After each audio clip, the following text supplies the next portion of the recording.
in Gaza trying to hunt down Sinwar, who's dressed like a woman. That's what they say. He's disguised like a woman. And at the same time, what's happening in Judea and Samaria, Israel's East Bank, what Jordan calls its West Bank, is that Iran has been inflaming the Fatah party. That would be Abbas, who pretends to be a moderate. And they've gone in there now to kill the terrorists who've been killing randomly. And so looks like Israel's had about enough. And they have the capacity to do enormous damage to any of these countries and in enormous ways. Every battle doesn't have to be urban warfare as it is in Gaza. Hezbollah, even though they do hide out in Beirut and other towns, that would not be urban warfare.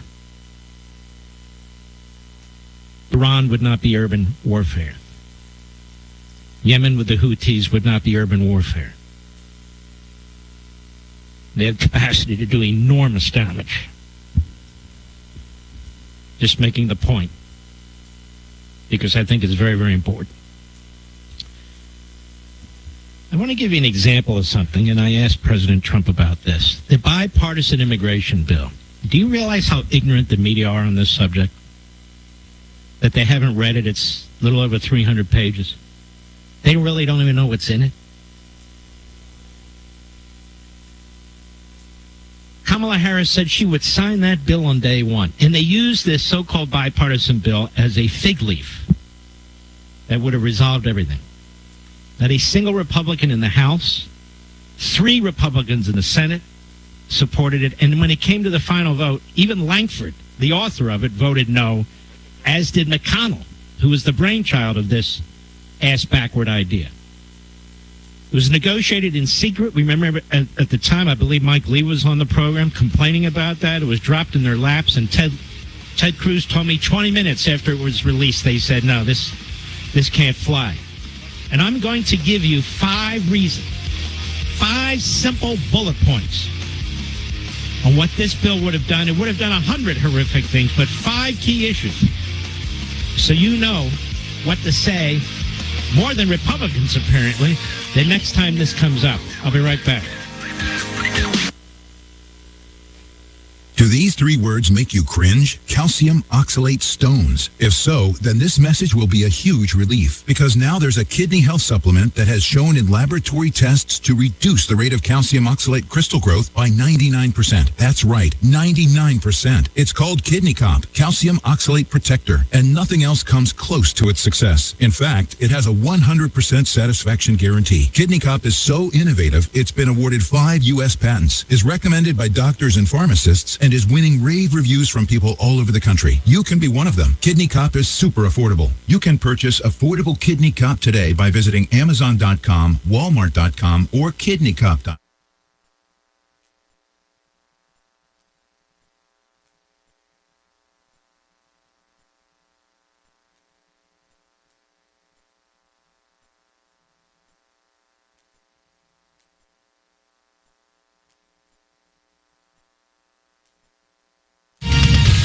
With SRN News.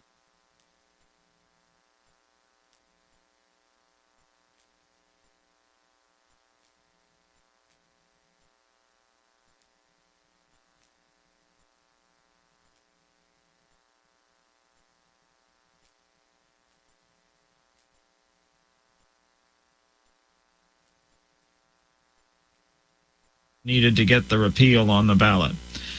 A Brazilian Supreme Court justice has ordered the suspension of Elon Musk's social media giant X nationwide after the tech billionaire refused to name a legal representative in the country. The move further escalates the month-long feud between the two men. On Wall Street, the Dow up by 228 points, the Nasdaq rose 197, the S&P advanced 56. This is SRN News. A meteorologist, Jennifer Naramore, with your Pecos Valley weather. Rounds of showers with thunderstorms in the forecast straight through the holiday weekend. Some of the storms producing heavy rain that could lead to isolated flooding. Still some activity lingering as the night goes on. Our low right around 65 degrees. Shower and thunder thunderstorm chances in place across the area as we're heading through Saturday with our high right around the low to mid-80s. A few thunderstorms Sunday and again for Monday. That's your latest forecast. Anita Urologist, Jennifer Naramore. With the Wall Street Business Report, I'm Jason Walker. An inflation measure closely tracked by the Federal Reserve remained low last month, clearing the way for the Fed to start cutting its key interest rate next month. Prices rose just 0.2% from June to July, up slightly from the previous month's 0.1 increase. Consumer Financial Protection Bureau now pledging to scrutinize contract from deed lending, a form of alternative or seller financing in which a private seller or investor group comes to a loan agreement with a buyer without any typical banking and mortgage regulations and protections. Wall Street today, Dow was up 228 points. S&P 500 gained 56 on the day, while the NASDAQ was up 197. For the Wall Street Business Report, I'm Jason Walker. Attention Roswell Coyote fans. Do you love your car? Well, Roswell Hyundai wants to help you keep your current car with a lower payment. Introducing Refi with Hyundai. Roswell Hyundai wants to help you refinance your current vehicle with rebates and discounts to lower your payment. If you're ready to upgrade, Roswell Hyundai has a fresh inventory of new and pre-owned vehicles. With special financing available, Hyundai can help regardless of your credit with I-10 accepted. Don't forget, all new Hyundais come with a 5-year bumper-to-bumper warranty and 2 years of free oil changes. So upgrade your ride or refi with Hyundai. Roswell Hyundai, 1909 West 2nd, a proud supporter of Roswell Coyote Sports. Everyone has a community to lean on. A neighborhood, school, kids' teams, where you worship, work out, or any other place or group where you choose to belong. Communities can provide support when you need it, and even when you don't know you do. Like when it comes to preventing underage drinking and other substance use. You've talked with your kids and shared clear expectations, but you're not with them every minute. Your community members, friends and relatives, teachers and coaches, faith leaders, and other important adults in your kids' lives can be your eyes, ears, and a supportive influence when you're not around, reinforcing your messages with your kids and alerting you to warning signs of underage drinking or other substance use. So talk with your kids about these issues and involve the members of your community to help keep your kids safe. Because when you talk, they hear you. For more information, visit talktheyhearyou.samhsa.gov. Financial and tax professional. This is Roswell's Talk FM 106.5. Down 3 government cheese from Mark Levin.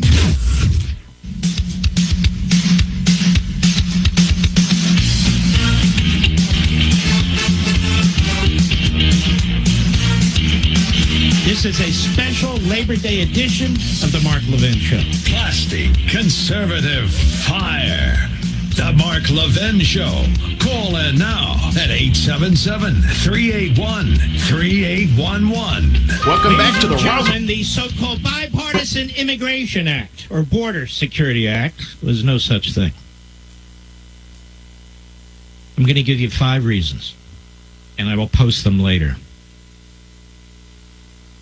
Under the bill that Kamala Harris says she will sign on day 1, which the Republicans rejected, it would enshrine in federal law catch and release.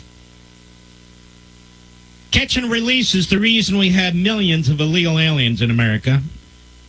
Donald Trump had stay in Mexico. Then we will adjudicate, vet, and make a determination. Biden-Harris, they signed an executive order eliminating that. And so we have catch and release, where our poor Border Patrol, if they even are able, they catch the person and then they release them into our country. It could be criminals, if they don't know who they are. They could be terrorists. They could be murderers. They could be MS-13. They could be that Venezuelan vile gang. So catch and release was codified under the bill that Kamala Harris says she will sign on day 1. What else? It automatically gave work permits to illegal aliens. You step your foot into this country, get a work permit, you can take a job from an American citizen. Work permits. would become a statutory right, a federal legal right under this so-called bipartisan bill. It's not today, except for Biden's executive order. It would be part of the law. Ready for the next one? It's amazing how the media haven't told you any of this. Number 3, American taxpayers would be forced to pay for lawyers for illegal aliens who would use those lawyers to fight deportation, which could go on for years and years. They would get free lawyers. Do you have free lawyers, America? Do you have, Mr. Producer? So illegal aliens would get free lawyers paid for by you, the taxpayer of America. That would be a matter of federal law under the Harris-Biden immigration law that she says, I'll sign on day one. Number 4, 5,000 illegal aliens a day would be permitted under the law. So you're allowing illegal aliens as a matter of federal law. It would be enshrined in the federal code. That's 1.8 million known illegal aliens every year. The gotaways, of course, they can't count. They can only estimate because they got away. But 1.8 million per year. That means in 10 years' time, 18 million illegal aliens. In addition to the gotaways. So you're talking 25, 30 million aliens, mostly illegal, in a 10-year period. That would be a matter of federal law. Federal law. Number 5, billions and billions of your taxpayers' money under this law would go to sanctuary cities that remain sanctuary cities to this day. Specifically go to sanctuary cities for the purpose of helping them deal with the illegal aliens who are attracted to these cities because they're sanctuary cities. In other words, Democrat cities. And billions of dollars would go to non-government organizations, these so-called nonprofit groups that promote illegal immigration. Billions to those groups.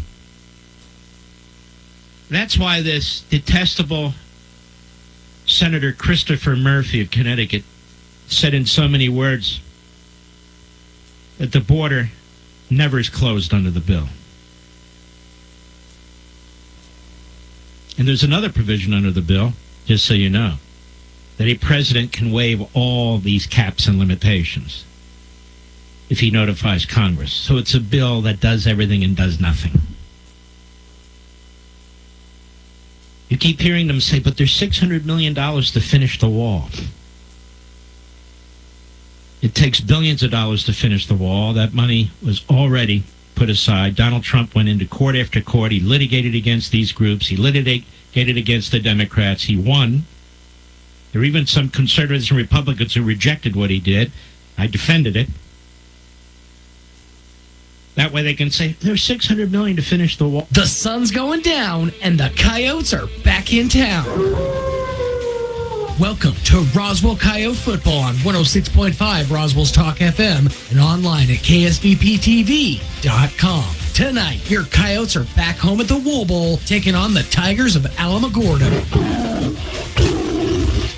Roswell Coyote Football on 106.5 Roswell's Talk FM and online at ksbptv.com is presented by Artesia General Hospital, Bob Reed Pest Control, Candlewood Suites, Central Valley Electric Cooperative, Dion's Pizzas, Salads, and Subs, Eastern New Mexico University, Farmers Country Market, Moppet and Brown Dentistry, Pecos Valley Equipment, Richland Chrysler Jeep Dodge Ram, Roswell Seed, Trustmark Roofing, Eastern New Mexico University Roswell, Amigo Machinery, Richland Motors, Wakefield Oil, Plateau, Fergie's Plumbing and Heating, and Wakefield Oil Express.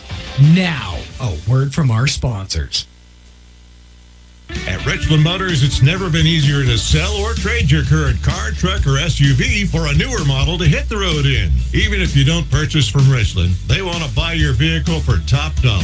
But if you do buy from Richland, don't forget, they're the home of the powertrain warranty for life. That's a whole lot of confidence for you. See Richland for details. 2nd and Sycamore and 1309 Southeast Main.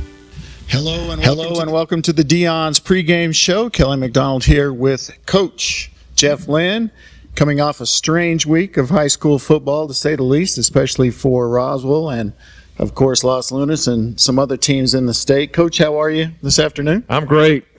All right, so we're looking at weather again on Friday, potentially. I hear there is a changing game time. Yeah, we're going to go at 6, and hopefully that gives us, if we do get some weather, hopefully that gives us a little bit bigger window to get the game, either get a half in or a little more time before the other team has to head back. So we're going to start an hour earlier, and again, hopefully that gives us a little bigger window to get the game in. So we'll see what happens, though. All right, well, we're certainly hoping that we get to play 4 full quarters. We only got less than a quarter against Los Lunas. Tell me a little bit about what you thought about that very limited look at what the team's going to look like this year. Yeah, it went great. I mean, I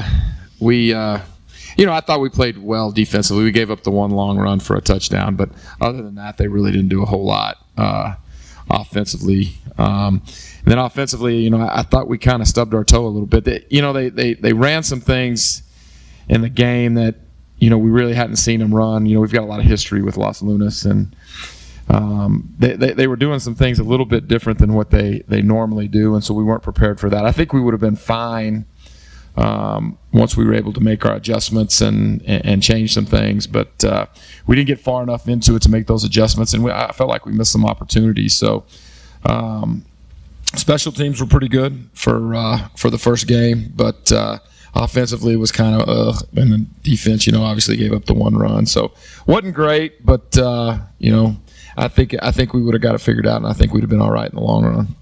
I agree with that assessment 100%. So just one more thing about last week before we move on to Friday's game. What are the consequences of having one less game, or how does that affect, I don't know, qualifying and seeding for state? How does that affect anything, since we're only going to have 9 games? Max Preps has it in there as a tie. Is that accurate? No, it's not. It wasn't a game. You got to get to half before it counts as a game. And it does hurt us. If you finish the season 8-1, and if we finish the season 8-1, and then someone else finishes the season 9-1, they get that criteria point because their win percentage is better than ours. But there's a lot of water to go under the bridge before that, and we're going to have ample opportunities to make our case. But sometimes it comes down to little things like that, and you sure hope it doesn't hurt us. But it is what it is at this point, and we got to move forward.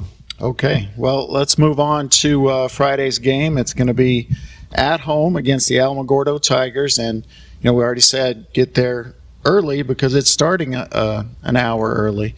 But tell me a little bit about Alamogordo. We know that team well. As you said, we knew Los Lunas well. We know Alamogordo well too. What are you expecting on the for the game Friday? Well, they're led by former Coyote alum AJ Cisco. He's doing a good job over there rebuilding that thing. In watching them, they're very similar to us defensively. They're a 4-2-5 team. They've got really good defensive ends. They're really athletic in the secondary. They're not real complicated defensively. They just kind of line up and do what they do and get after it that way. Offensively, they're a run-first football team. You're going to see a lot. Kind of like what we do. But, they're an inside zone counter team. They'll throw some play action pass. They got 2 big old tackles. They've got 2 tackles that are 6'5", 280. Not quite as big at center and guard, but bigger than Los Lunas, and they've got a good kicking game. So it'll be a good challenge for us, especially since we didn't get to play last week and they did. One of the things that an old coach told me a long time ago, a team improves most from week 1 to week 2. We didn't get that opportunity to improve, and they did. So kind of sitting on pins and needles here, a little nervous, see what happens. Yeah, they got their game in. They played Deming. That's a new district opponent for us. So, an opportunity to look at film against them and Deming. Deming, from what I saw, they handled them pretty well, but we knew Deming was going to be tough. So, how much can you take from looking at film and, just deciding what they're going to do about, offensively and defensively for the game? No, you take a lot from that. I mean, we know Deming well. We've played them the last couple of years here in the playoffs, and we know what they have coming back. So you're right, they are tough. They've got a lot of returning starters, really good quarterback. I mean, really kind of similar to us. I mean, kind of big up front and a very athletic quarterback and, a good quality team. So, and Deming did kind of control the game, I felt. But Alamogordo, again, they're going to get better. They lost, I think they lost 12, 14, something like that, seniors last year that were starters. So they're kind of in the same situation we are, just trying to get better every week. So I look for a much improved product this Friday night, and Coach Cisco will have them ready to play. Okay, and what about our product Friday night? You said we don't get that improvement from game 1 to game 2. But, what's been the goals this week to try to kind of get the jitters out? We kind of saw last week that they kind of looked like a team with not a whole lot of experience. And, that state championship game last year started 11 seniors on offense. How have the young guys looked, or the guys without experience so far? No, we've had a great week of practice. I think they've done a great job this week in practice. And I don't know that we've had a bad practice yet. I mean, the kids come to practice every day and they compete against each other, and they're doing a good job. I think a lot of what we experienced last week on the offensive side of the ball was, we're starting 11 new guys on offense, and it kind of takes them a while to get their feet under them. But I think once they do, we're going to be, pretty explosive on offense, and hopefully we can see some of that tonight. All right, Coach, anything else to say before we wrap this up? I'm just excited to actually watch some football. Pretty disappointed I didn't get to last week, but got all dressed up for nothing. But anything else to add before we wrap it up? No, I just it should be fun again. Hopefully Mother Nature. I joke all the time. I got a 3-year-old that doesn't even know what rain is, right? I mean, and we, I think it's rained once at my house all summer, and then to go to Los Lunas and get rained out or not really rained out, but lightninged out that first game, and then have a chance of some bad weather tonight. It's just I find it kind of comical. But anyway, it is what it is, and we're going to go out there and compete, and hopefully we get it done. All right, Coach, thank you. And as always, thanks to Dion's for providing us lunch. And thanks to the whole crew, KSVPTV.com, Tanner Todd producing today. And good luck on the game tonight, Coach. Appreciate it. The highest quality service in Roswell with a 17-point full-service oil change that includes a full wash and vacuum at their car wash. You won't find a better deal. They also offer full synthetic oil changes, fuel and cabin filter replacements, and will even check your battery. Their Total Wash isn't afraid of dirty vehicles. They have the best value wash in town with free vacuums. They even offer wash passes that can be used for multiple vehicles. Next time you need your oil changed, go to the fast and efficient Wakefield Oil Express and let them earn your business. 3204 North Main, Roswell. If you're missing a tooth or several teeth, a dental implant may be the ultimate solution. Implants look and feel so much like real teeth that you probably forget you have an implant. Maupin and Brown Dentistry is one of New Mexico's most experienced implant providers, with literally thousands of implant patients who are absolutely delighted with the results. Call Maupin and Brown today for an evaluation. You'll be surprised how affordable implants can be. Maupin and Brown, your choice for experienced, state-of-the-art dentistry. Welcome back to the Roswell Coyote Pregame Show. Now time for your Roswell Coyote Player Spotlight. My name is Jeff Lynn, and I'm the head football coach of the Roswell Coyotes. I don't have a number. I'm 49 years old. I'm 5'10", 230 pounds. I'm involved in football. I go to church on the move. My favorite teacher is Miss Ridge. My favorite football team is the 5-time world champion Dallas Cowboys, baby. My favorite thing about being a Coyote is getting to coach these young men in the ball games on Friday night. My name is Jalen Cloud. I'm number 2. I'm a senior. I play running back. I'm involved in football and basketball. My favorite football team is the Kansas City Chiefs. My favorite thing about being a Kyle is it's more than just a football team. It's the brotherhood, and on Friday night, it's just fun to play. My name is Matthew Castillo. I'm a senior. I play slot receiver. I'm number 3. I'm involved in track and powerlifting. And my favorite football team is the Green Bay Packers. And my favorite part of being in Roswell High football is just to be around the people that I'm with every day. My name is Colby Sanchez. I'm number 4. I'm a junior. I'm involved in FFA football, and that's it. My favorite teacher is Mr. Armstrong. My favorite football team is Kansas City Chiefs. My favorite thing about being a Kyle football player is the brotherhood, and I think it helps everybody out. My name is Bobo Marujo. My number is number 5. I'm a senior. I play corner. I'm involved in baseball, football, wrestling, and powerlifting. My favorite teacher is Lisa. My favorite football team is the Seattle Seahawks. My favorite thing about being a Coyote is the brotherhood and yeah.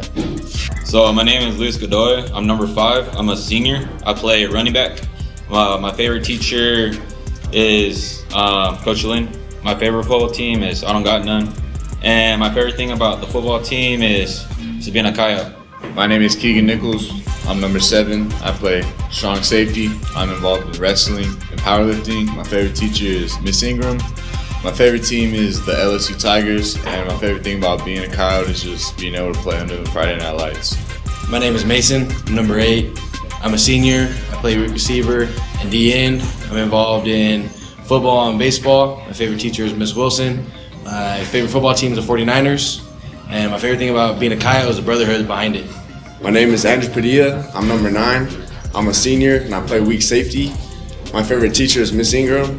My favorite football team is the Philadelphia Eagles. And my favorite thing about being a Coyote is the brotherhood. My name is Jacob Palomino. I'm number 10. I'm a senior. I'm the quarterback. I'm involved in football, basketball, and baseball. My favorite team is the Dallas Cowboys. My favorite thing about being a Coyote is the bonds we built here in the communities on Friday night. That's your Roswell Coyote Player Spotlight for tonight. Pre-game show continues right after this. Experience is now available to you thanks to smart home Wi-Fi with Plateau. Get fiber to home technology 100 times faster than average household internet speed. Plateau has multiple plans and options to fit your family. With fast, get true 100 megs per second download and upload speed. With faster, get true 500 megs of download and upload speeds. And with fastest, you get 1 gig. Learn more at plateautel.com. Get the speed you need with Plateau. Tried, true. Trusted. Check out some of the Labor Day bargains you'll find this week at your local Farmers Country Market. Select 12 packs of Shasta sodas are 3 for $12, as select bags of Kingsford charcoal are $8.98 each. In produce, various heats of fresh New Mexico green chili are 99 cents a pound, and seedless watermelons are $4.99 each. In the meat department, pork baby back ribs are $1.97 a pound, and 10-pound bags of fryer leg quarters are 49 cents a pound. These are just some of the Labor Day savings you'll find this week at your local Farmers Country Market.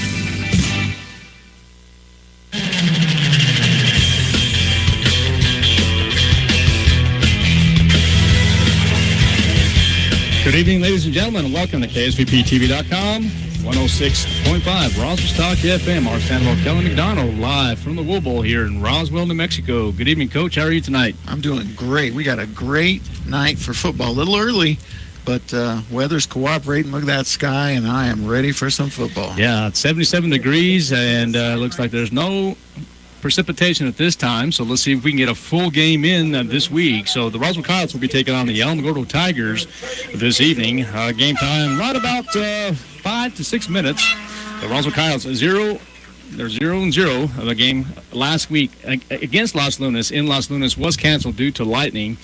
It was about an hour and a half delay, but it was decided to go ahead about 9:30 p.m. last week to go ahead and cancel that contest.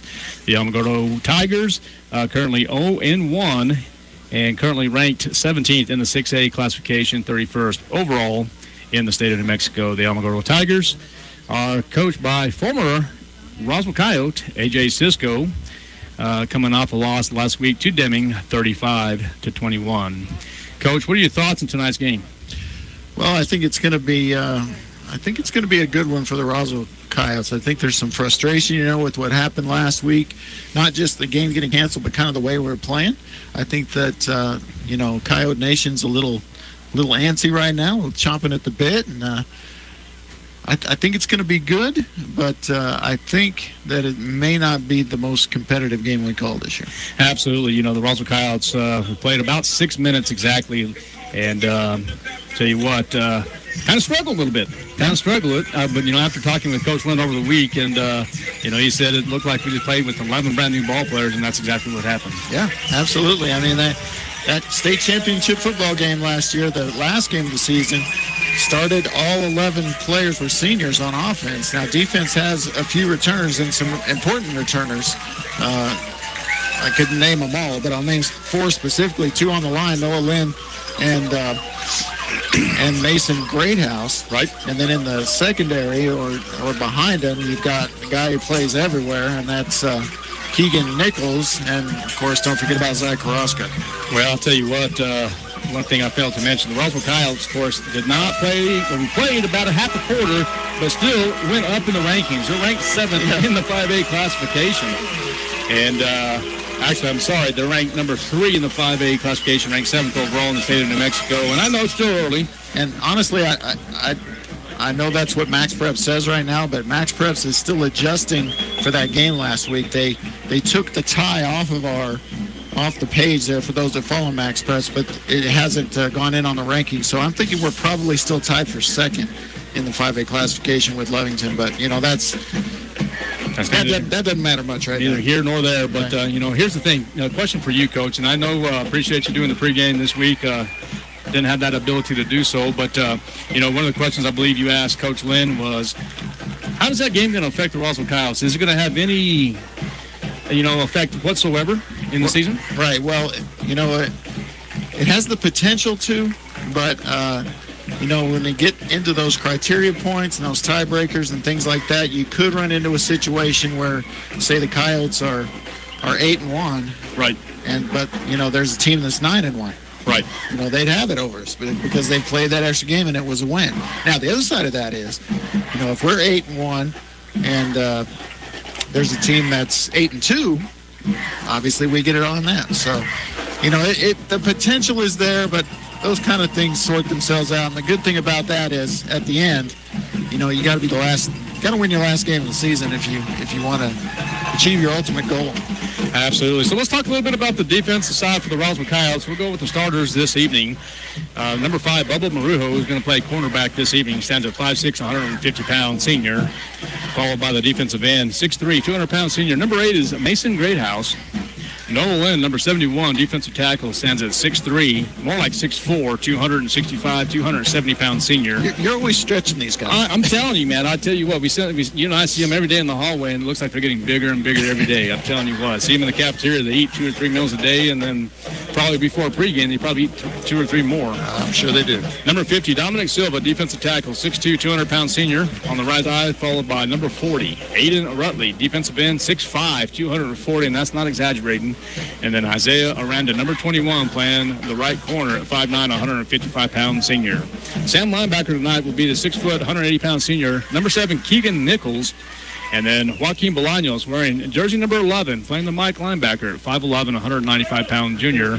And number 34 is Mikey Lucero. Will play the Will linebacker tonight, standing at 5'11", 190-pound senior.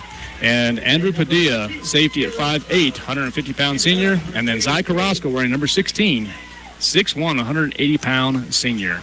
It looks like the Roswell Coyotes, stand by. It looks like the Alamogordo Tigers might have won the toss and might have deferred to the second half. Is that correct, Coach? I believe that is what the scenario was. Okay. So this offense, which everyone's so eager to see take the field again, is going to be out there first. We've got number 4, Colby Sanchez, back as the primary kick returner, and then you've also got Avi Toscano back there with, can't see the number on the third guy back, but yeah, that's going to, you said number 2. Yeah, it's going to be Jalen Cloud. That's correct. And there's going to be a little squib kick, it looks like. There's Avi Toscano. He's going to receive it and still on his feet, so about the 20-yard line. And he's going to break one here on the 30, 35, 40, 45, 50 midfield. And he might take it all the way. 30, 25, 20, 15, 10, 5, touchdown, Coyotes. And that's going to be about a 82-yard touchdown return, or is it going to be a little bit more? Yeah, I think I'm going to have to give him credit for 87. 87-yard touchdown return for A.B. Toscano. A.B. Toscano. Boy, and that's just not giving up on a play. You know, that squib kick, lots of things can happen there. But good job by A.B. just staying with it, waiting for his blockers, finding some seams. Really only had to break away from one tackle. Otherwise, he just kind of found a little place to go here and there and took it to the house. That looked like a little bit of deja vu from last night's game, huh? Well, all right, there's going to be the kick. The PAT's up, and the indication is good. The Roswell Coyotes lead here in quarter one with 11:38 left in the first quarter. 7-0 is the score. We'll be right back. Thank you for listening and watching. KSVPTV.com, 106.5, Roswell's Talk FM. Artesia General Hospital has welcomed cardiologist Luther Weathers to the team. Dr. Weathers is board certified with a subspecialty in cardiovascular diseases. He treats patients with genetic heart defects, heart rhythm disorders, heart failure, coronary artery disease, chronic high blood pressure, and other cardiovascular diseases. Call 575-736-8270 to schedule your visit with Dr. Weathers in Artesia, or visit artesiageneral.com/cardio appointment. Se habla español.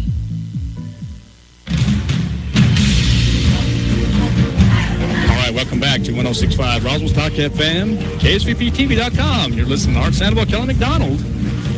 Roswell High School football, 87-yard touchdown run by A.B. Toscano. PAT up and good. What do you think, Coach? I think A.B. made a liar out of me. I thought we were going to see this offense on the field, and A.B. said, nah, we'll see the defense first. Well, at least the special team. As Jeff Lynn says, this is probably going to be overall great team speed, and probably one of the best team speeds he's had in the last 12, 13 years he's seen.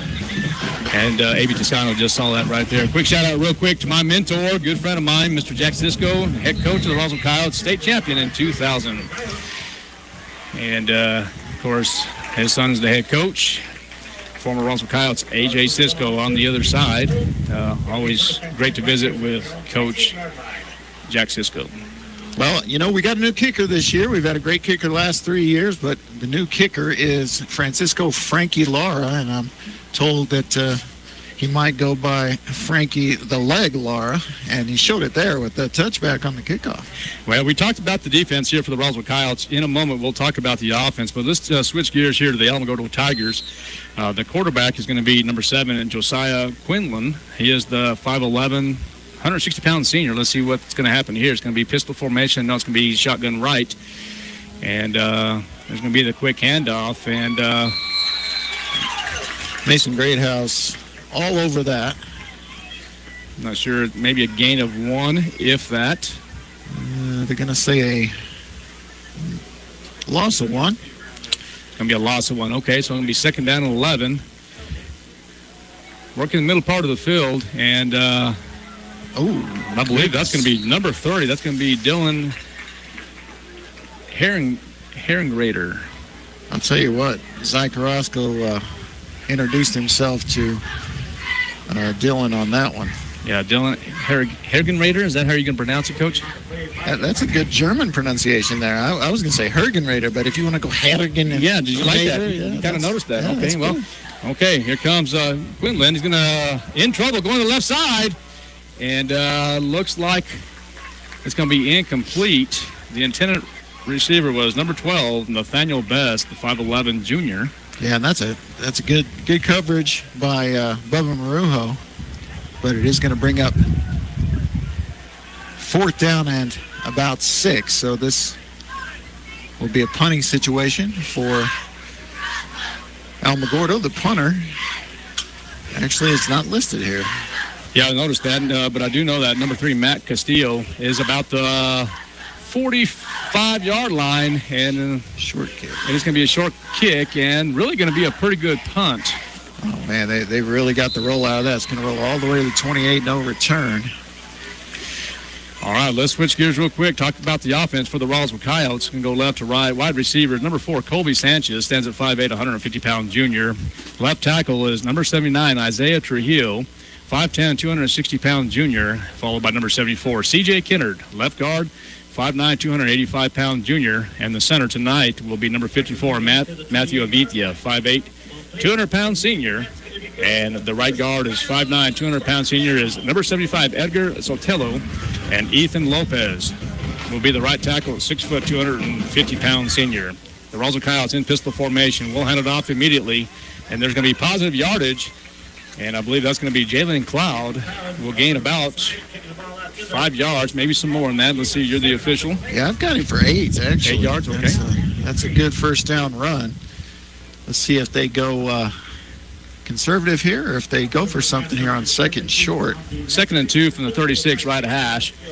Running backs tonight will be Jalen Cloud, followed by Matthew Castillo, Avi Toscano at the fullback area, and the senior captain, quarterback, Jacob Palomino.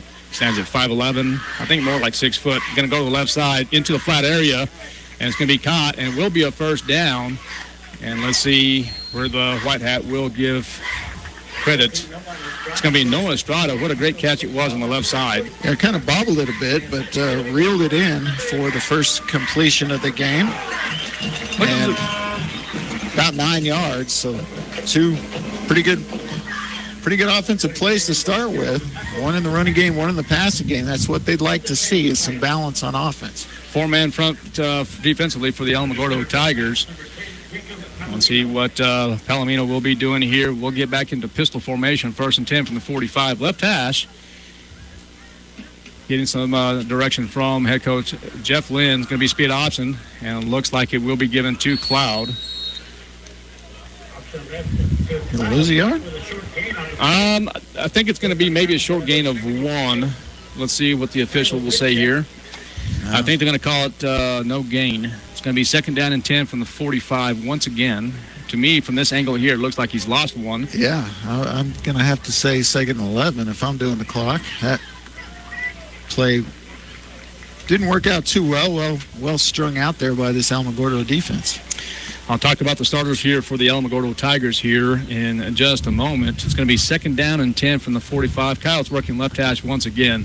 Thanks for listening to 106.5 Roswell's Talk FM. There's going to be the toss to the right side. Cloud will gain about 2 yards, so it's going to bring up a 3rd down and about 8. So it looks like the defense of the side of the ball for the Alamogordo Tigers, number 55 is Isaac Lara, 6'2 senior, followed by number 65, Hunter Trammell, the 5'10 senior. Number 63, defensive tackle, Gavin Berdridge, 5'11. And then Kamarian Morrell, number 52, stands at 6'1. Palomino's going to take a second, going to discuss it with Jeff Lynn from the sideline. Number 54, the Sam linebacker, will be Noel Garza, the 5'10 senior. The Mike linebacker, number 14, is Nathaniel Cesarius, 5'11. And the rover, Gianni Malgado. Corner tonight will be Aiden Vasquez and Marcus Bryant Jr. And the 2 safeties on this depth chart is Ephraim Hernandez and Bryson Bloom. Yeah, had some confusion there on that play. As soon as it went in, he had brought in a couple of backup tight ends, Luke Lynn and Mason Greathouse, and they had a little bit of trouble getting lined up, and then Palomino did not look confident. He did get the snap off in time. It would not have been a delay of game, but Coach Lynn calling a timeout at about 2 seconds on the play clock. So we'll see if they line up for that same play and leave the same personnel out there, or if they go with something else. While we have the timeout, I didn't get to talk about the offensive side of the ball for the Alamogordo Tigers. We're just going to go directly on Coach Cisco's script here. Diego Ortega is wearing number 77 playing tackle. The guard is Simarian Morrell, the 6'1 senior. Center tonight is Isaiah Venegas. And guard also is Dominic Padilla. Tackle is Makai Gonzalez. And then Andrew Tejas will be in the backfield. Wide receivers are Best and Gonzalez. Slot back will be Tristan Bowman. And the quarterback, as we mentioned earlier, was Josiah Quinlan. And the running back will be Dylan Herrenreda. We'll screen the flat to A.B. Toscano. Looks like he's going to pick up about. Well, I know you're about 6. Yeah, we're going to call it about 6. I know you're very impressed with the way I'm pronouncing that, correct? Absolutely. Hedgenreder. All right, so it will be a 4th down situation for the Roswell Coyotes. Zy Carrasco about the 35-yard line of the Roswell Coyotes. Earlier in pregame, we did see Zy Carrasco, and this is no joke, kicking anywhere from, 60 to 65 or more? Yeah. So we'll see how he does on this one in the game situation. It's a good one. Nice hang time. It is returnable. We'll see what happens here as number 4, that's going to be Sanchez. Had a chance at one time, but that might be close to a late hit. But nonetheless, it will be Cannon Ramage. We'll get credit for the tackle. Yeah, that's not quite as long as he was booting some of them pregame, but that's still a good kick. And if maybe outkick the coverage just a hair, we shall see. Ramage on the tackle, you said? Yes, sir. That's going to be correct. So it's going to be 1st down and 10 from the 23. Looks like Coach Cisco and the Alamogordo Tigers will be working from the left hash here, and that's exactly where it's going to be.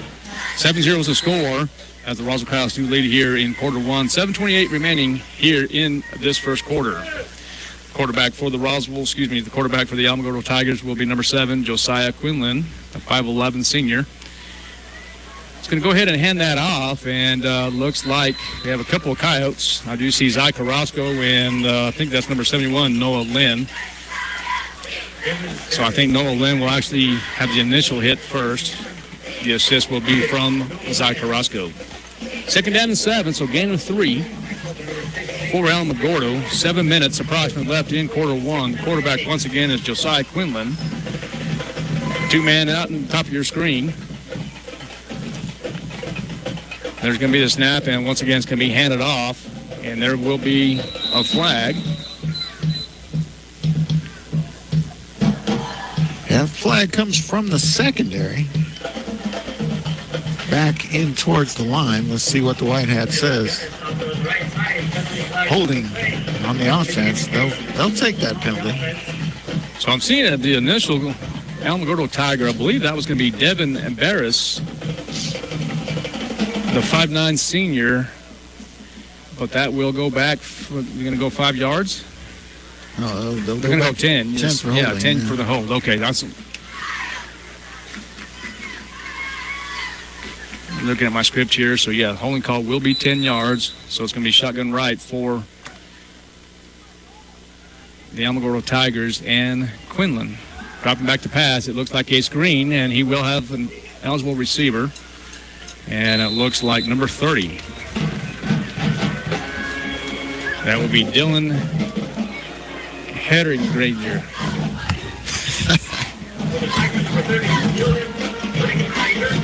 It can be actually, it's Harrigan Raider. All right, so it can be positive yardage for Alamogordo. Going to bring up a 3rd and 5, though, manageable. That was a good game there. Yeah, 3rd and 5, 28 left hash, and here it comes, possible speed option, and going to go nowhere, and a great job by number 34, Mikey Lucero. Yeah, great job by the linebacker there. First time we called his name tonight, and that was a big one. I would say that's even tackle for loss, and that's the 2nd tackle for loss in the game already for this defense. This defense is going to be hard to move the ball on. Yeah, the punting unit.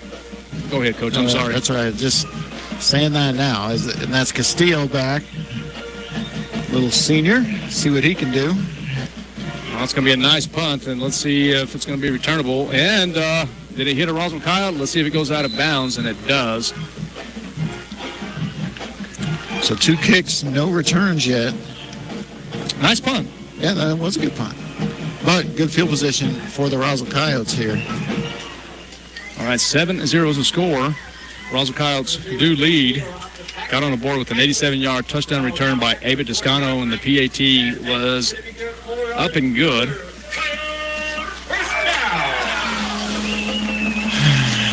All right. Let's see what we can do here. And there's going to be the toss over to Jalen Cloud. About the 46, 47-yard line. Hergenrada. Number 2, Jalen Cloud. Cloud getting some real estate around the edge, taking the ball out. Well, if he had a nickname, it'd even be even better. Hergenrada. Could call him Dylan. Could call him Dylan, but I want him to get it correct. I'm going to call it Hergenrada. Representing Danbrook Sports, Mr. Dave Rocha in the house. It's Hergenrada. Okay, thank you, Coach. All right, it's going to be 2nd down and 4 for the Roswell Coyotes, working left hash now. Palomino, the quarterback, pistol formation. We'll hand it off once again to Jalen Cloud. Cloud. Yeah, dancing around looking for some space, not really finding any. I'm going to give him 1 yard on that one.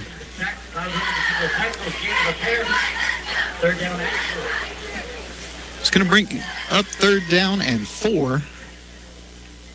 As we see Palomino got his play now. Looks to be the starters in the game. No subs at the moment. Yeah, I'll see what happens here. If I'd be curious if Palomino was going to throw on 3rd down. I know that there's that speed option to the right side here. Let's see if he's going to take it south. Palomino has plenty of speed. He will have the 1st down. Still on his feet and finally brought down about the 40-yard line. And I do see number 9, Gianni Malgado for the Alamogordo Tigers. He will get credit for that tackle. Yeah, but a nice decision, nice bit of running, and then a little power at the end for Jacob Palomino. Made it a 12-yard gain. And now Coyotes. I just want to see this offense move the ball. You know, I don't need to see the big hitters right now. I just want to see him methodically move the ball down the field.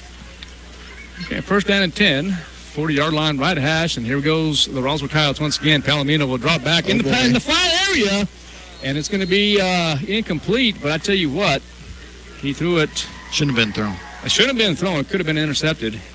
Probably should have been. I think there were two Tigers had a better chance to catch the ball than the intended receiver over there. So. I saw Hergenraider and I think number 22, if I'm not mistaken, Aiden Vasquez, defensively for the Alamogordo Tigers. Well, and Hergenraider was their leading tackler, or their leading returning tackler from last year. Known more for the defensive side of the ball last year, but this year as the starting running back in Ironman football. We'll see how he does. All right, there's Cloud once again.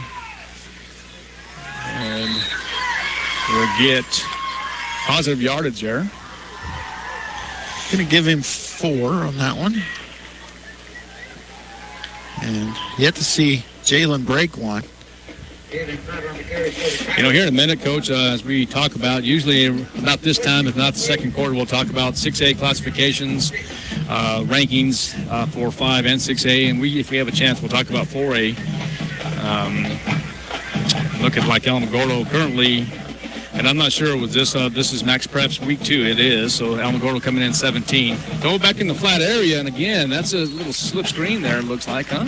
Yeah, looking for Colby Sanchez, but a little too high is going to be incompletion number 2 for Palomino, who looks sharp on his first 2 passes, but these last 2 have been not so much. I've got a question for you, Coach. 6 o'clock game, the reason we did this is just because of the potential. Well, we did it because of last week is when we did it. Yeah, but just to make sure. We did have some precipitation in the forecast, and we're trying to beat the lightning. It's supposed to hit about 8:30 or so, but let's see what happens here. It's going to be 4th down and 6, and we're in an empty set. Let's see if Lynn doesn't go ahead and go with it. 3 men to the bottom of your screen, 2 wide receivers to the top. Let's see if Lynn will take a timeout, and he will. They try to get him to jump so they could maybe get in a situation where they could do the sneak and maybe get it that way. But be interesting to see what he does here even after calling the timeout. This is kind of that too close to punt, too far to kick a field goal. You know, down in distance isn't ideal for going for it. Now, you don't get it.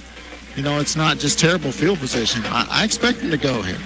Well, let's see what happens here. You know, the new defensive coordinator for the Roswell Coyotes, Joe Fortner, we talked a little bit about him last week and has done a really good job, has a lot of great experience, of course, at the high school level and, of course, at the more the JC level. Yeah. That's where I think most of his experience is. A junior college Hall of Fame coach. I mean, Yes. that's a huge get for this program. Now you got two guys with pretty extensive junior college coaching experience on the staff. 4th down and 6, and the Roswell Coyotes are going to go for it. Let's see if Palomino is going to roll out to the right side. He's got does it have wide man open. Luke Lynn, if he can get it to he's him. going to take a shot into the end zone and off the hands, and it's going to be an incomplete. And wow, probably should have been caught, Coach. Well, it should have been thrown away sooner. I don't know if he didn't see him quickly enough. He was open. Right around the 10-yard line, wasn't it? Yeah, he had to wait a little bit too long, but yeah, Luke's got to run through that a little more. You know, I feel like he got at least parts of two hands on it. You'd like. Sure. I'm sure Luke would say he should have caught it. Jacob would say he should have thrown it a little sooner. Well, I'm going to promise you that Coach Lynn's going to say catch the ball. It hit your hand, catch the ball. Yeah, but that's may not be the most unbiased assessment of that play. Okay, here we go. 1st and 10 for the Alamogordo Tigers. They're going to work, we'll call it middle part of the field. Hergenrader, the quarterback for Alamogordo. Shotgun left this time. Waiting for the snap, and he's going to hand it off over to number 8. Wow, Bubba Marujo, big hit and wrapping him up as well. Not just the hit, but the stick. And that's the littlest guy on the field right now. Yeah. But he's probably the strongest guy on the field, too. Certainly pound for pound. That guy's a power lifter. He's a great athlete, and hoping to get him back into baseball this year. Devin Barrows with the last carry. He loses once. It's going to be 2nd and 11 now. Hergenrader is going to probably get back to the original line of scrimmage. Maybe a gain of 1. Let's see the spot by the officials. Gage Gladue with the tackle there. We're talking a little bit of football here. Still 3rd down and 7. But, Coach, it's been a pretty good week at Roswell High School. I was really impressed with the student section, the activity today, and the pep assembly. What'd you think? Oh, it was excellent.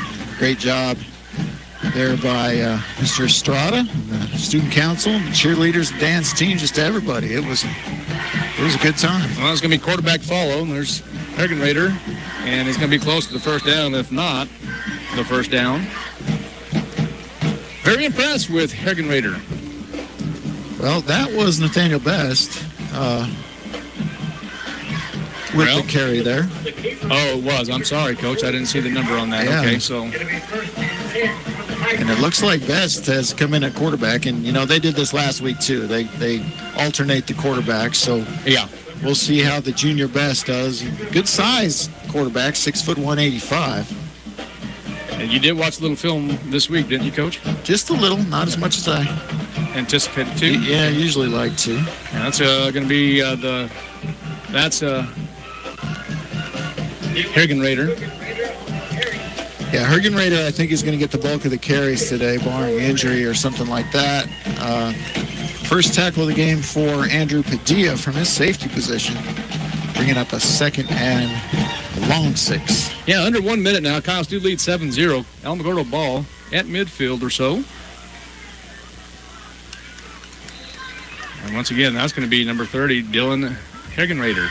And Joaquin Bolaños got him down, but he got close to the 1st down yardage. I think he did get it. Let's see if they move him. 1st down.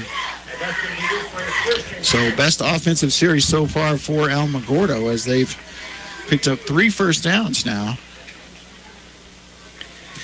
And Hergenrader will come out, get a little breather there, and Bryson Bloom, the sophomore running back, will come in. Yeah, number 12, Nathan Best, as you referenced earlier, is the quarterback, and looks like it's going to be on number 71. That's going to be on Noel Lynn, I believe.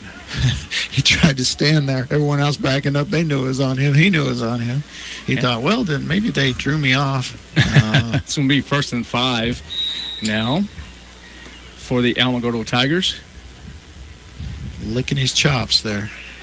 Number 12, Nathaniel Best, the junior quarterback, 5'11", shotgun left now. And is going to hand that off. Looked like that was number 3, Bryson Bloom, if I'm not mistaken. It was, and Bolaños again for the tackle. Minimal gain is going to bring up third and about 4, maybe? Yeah, we'll call it third and about 4. And that looks like that's going to be the quarter. So after 1, the Roswell Coyotes lead 7-0. And we'll be right back. You're listening and watching KSVPTV.com and 106.5 Roswell's Talk FM. We'll be right back.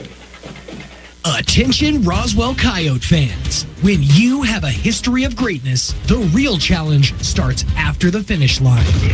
When victory alone isn't enough, raise your bar, keep dreaming, and go beyond the limits that you thought possible. The new 2024 Honda Ridgeline, Passport, and Pilot, part of the Roswell Honda Rugged Trail Sport lineup. Roswell Honda, proud supporter of all Roswell High School sports.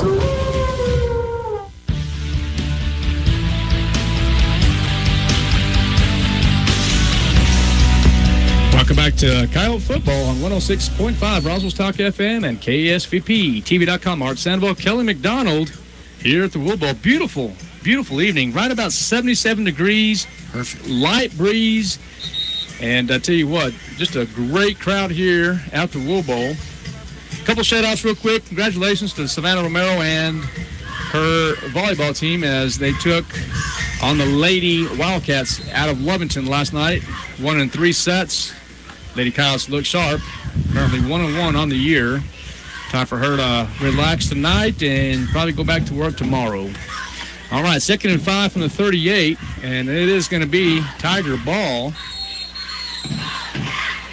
And now it's going to bring up a 4th down situation. Decision time now for head coach A.J. Cisco.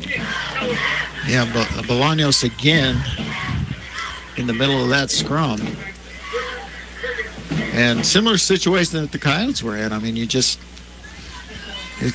want to punt that one. It's too far to kick. You know, I think coming in as underdog here, the Tigers, I like this decision to go for it. Well, there's no ifs, ands, or buts about that. I would anticipate that Cisco will do that. He might take a timeout, and he does. We're going to take one, too. We'll be right back. You're listening to Coyote Football on KSVPTV.com and 106.5 Roswell's Talk FM. We'll be right back. Now's the time to get a great deal on select Kubota compact tractors. The LX Series is part of the #1 selling compact tractor lineup in the U.S., built with premium features and the comfort and versatility to make your land your own. Stop by your local Kubota dealer today.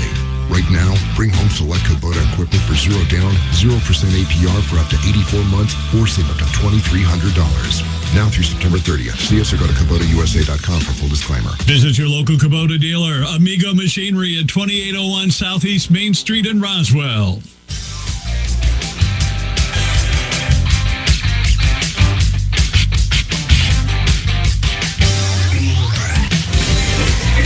Welcome back to KSVPTV.com, 106.5 Roswell's Talk FM.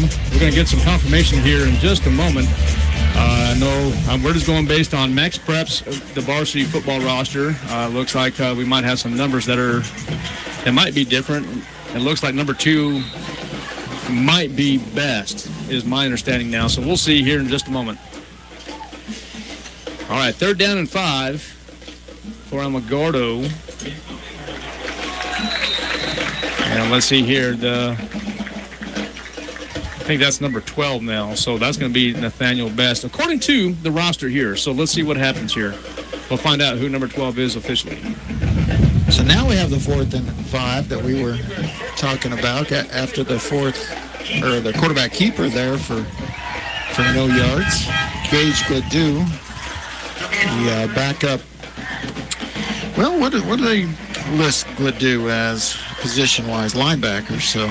Yeah, Gladue played a little bit of Sam and Will linebacker last year, and then he had a little bit of an injury, but looks like he's going to be okay. 4th and 5 for Alamogordo from the 38 right hash, and looks like there's going to be a flag. What do we have here?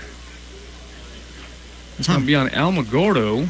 I didn't see the indication, did you? Yeah, but I have to look it up.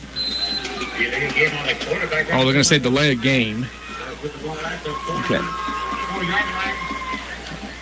Okay, so that is it. They're still going for it. 4th and 10.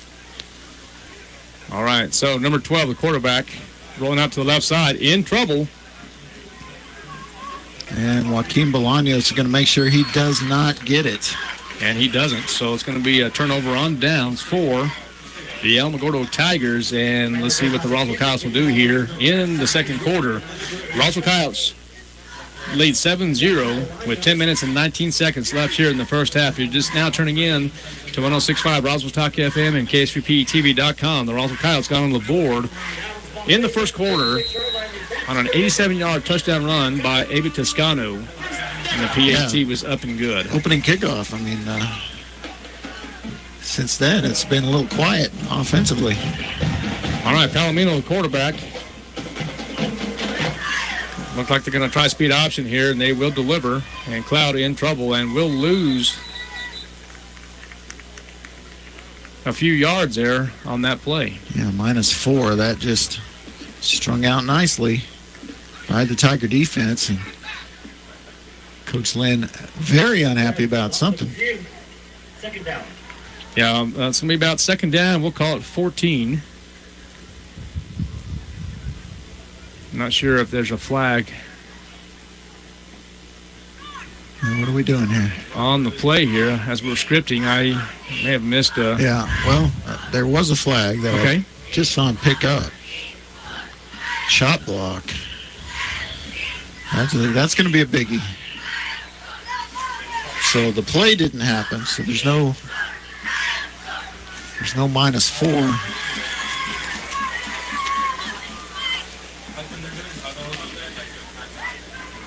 And they are going to back him up 15 yards, so all the way back to the 21-yard line. So 15-yard penalty on the offense there. All right, so it's going to be first down and about 25 now. Clock will continue to run with about 10 minutes and about 2 seconds left. 10:02 left in this first half. Palomino, an empty set. Going to take a shot up the middle and has a man open and will be complete. And that's going to be a catch by number 25, Avi Toscano. Nice touch pass there, nice air, and a great catch by Avi Toscano. 33-yard reception for Toscano. And Avi's been the star today. Sure has. So first down and 10. We'll call it left hash here for the listeners. And there's going to be Palomino in trouble here. Let's see if he tosses over to Cloud. He says, get over here, block, and he's on his feet. 35 and finally brought down about the 33-yard line. So it will be another first down for Palomino. Great athleticism there for that young man, and a great job by Jalen Cloud taking direction from his quarterback, saying, hey, listen, I'm not throwing it to you. Get over there, become a blocker, and let me go ahead and reach out to get the first down. Yeah, well, and I gave him 13 on that. I think you should give him at least 13. And a busted play. And another first down for the Roswell Coyotes. Right, and that's the athleticism of Jacob Palomino. Let's hope that helps his confidence in the passing game here. First down and 10 from the 33. It's going to be quarterback under center. There's going to be motion, and we'll hand it off to Toscano. And Toscano will get positive yardage, and it might be about 6 yards. So doing it all. He's catching it. He's running it. He's running back kicks. Avi Toscano reminded me of a guy we used to have that we called Mr. Football. Yeah, I wonder how he's doing these days. All right, second down and 6. So it's going to be positive yardage. It's going to be +4. Actually going to call it +3. So second and 7. We're going to give them 4 yards.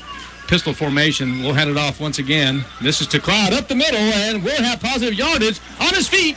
Out to 15, broken on the tackle, 10, and finally brought down about the 7-8 line for the Roswell Coyotes, and it's going to be another Coyote first down inside the 10-yard line. Just waiting for Jalen to break one. He had 21 yards on 6 carries before that.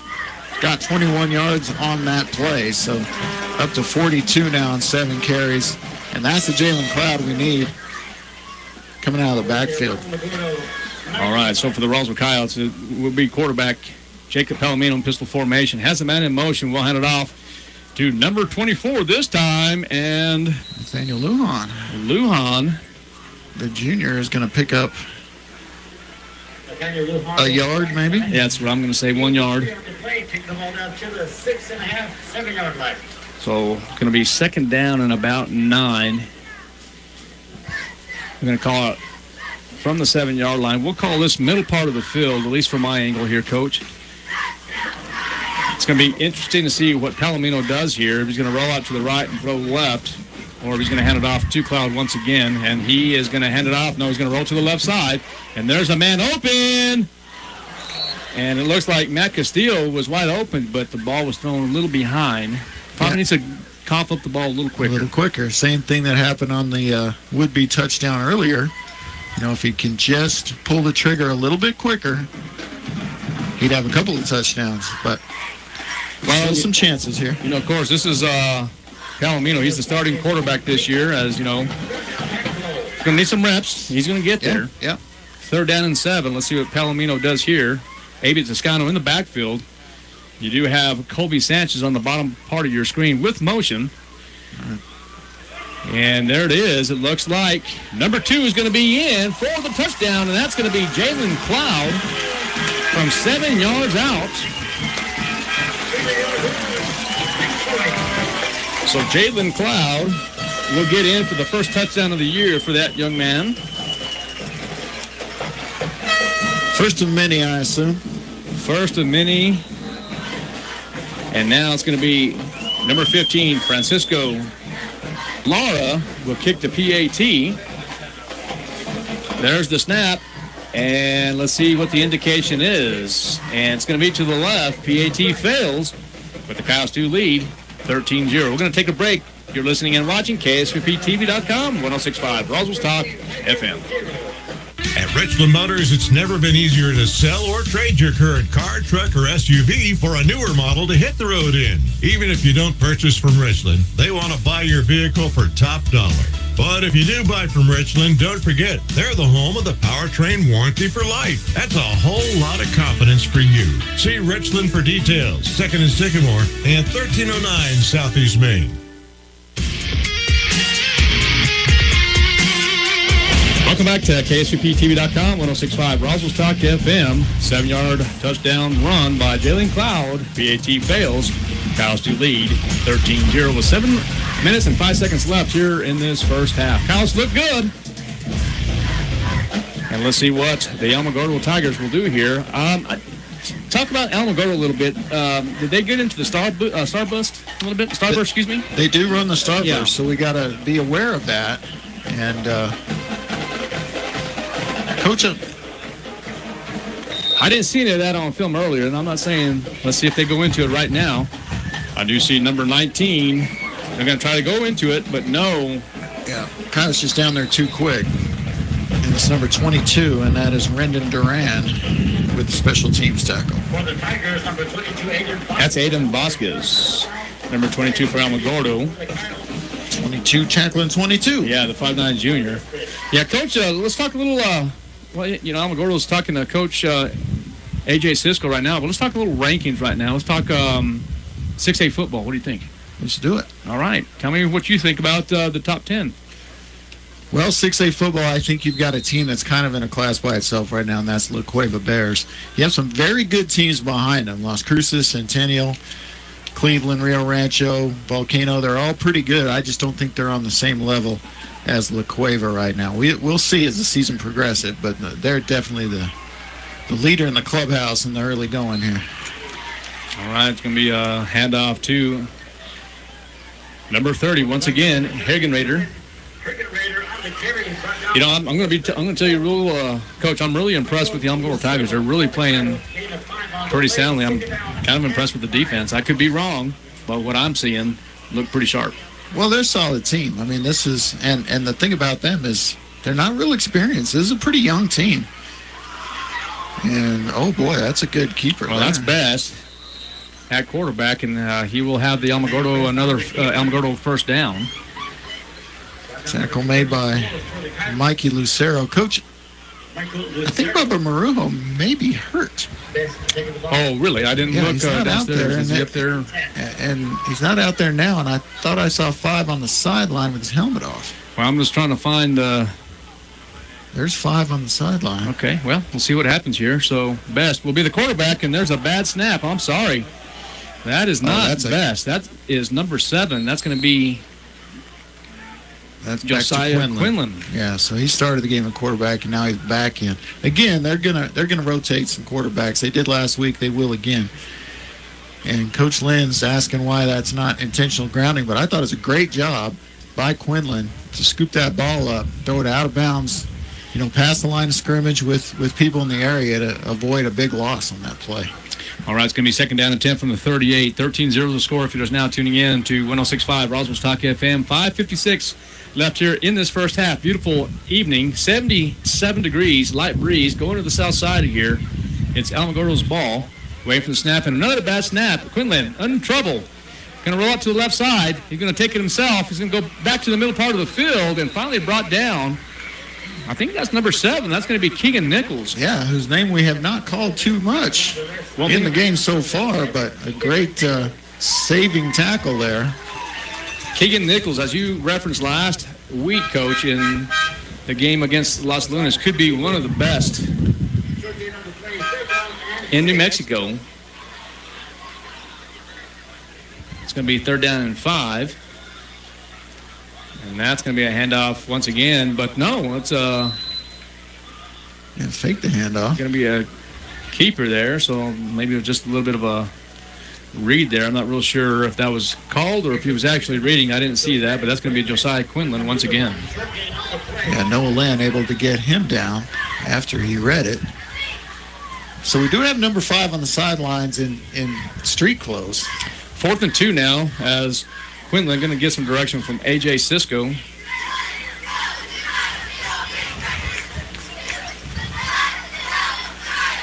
Clock at 10 seconds, 9 seconds.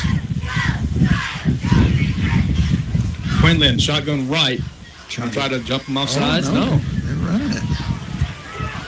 Oh, and they did not get it. It's going to be a turnover on downs.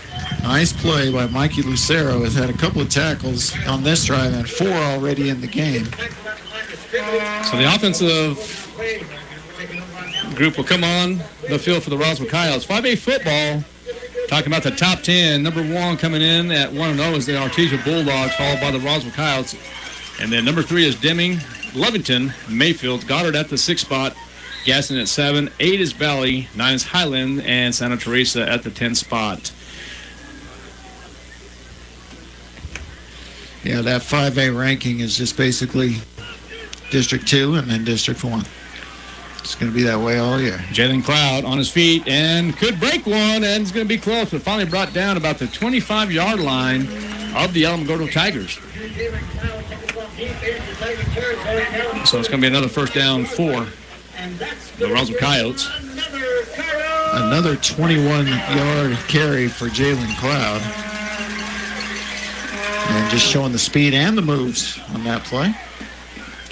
Coach, maybe you can find out from the best trainer in New Mexico whether Marujo's hurt. Because I had him for a tackle early. He was playing earlier, wasn't he? Yeah. He changed in a flash if he's hurt. Well, we'll definitely find out here in just a moment, but it's going to be first and 10. And 5 doesn't look like him. The guy wearing 5 on the sideline doesn't look like Bubba to me. But no, I guess it is. Well, let's see here. I'm losing it here, Coach. About the 35-yard line? The 28. The 28, okay. And they do have, they did have Nick Anaya out there at cornerback, I should say, the junior. Yeah. So I think he must have got banged up. But, man, did he change clothes fast if that's him? He must have, and I still can't see him. But right now it's going to be first and 15. Pistol formation and the handoff once again to Jalen Cloud.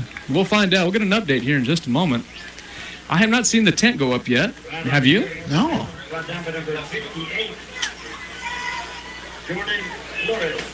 Maybe I just misidentified someone else as Marujo making a tackle. Well, there's a good possibility of duplicate numbers. Yeah, but I don't see another 5. Yeah, I don't either, So 2-yard gain for Jalen Cloud. It's going to be second down and 13. And there's Palomino going to go up the middle. Once again, it's going to be intercepted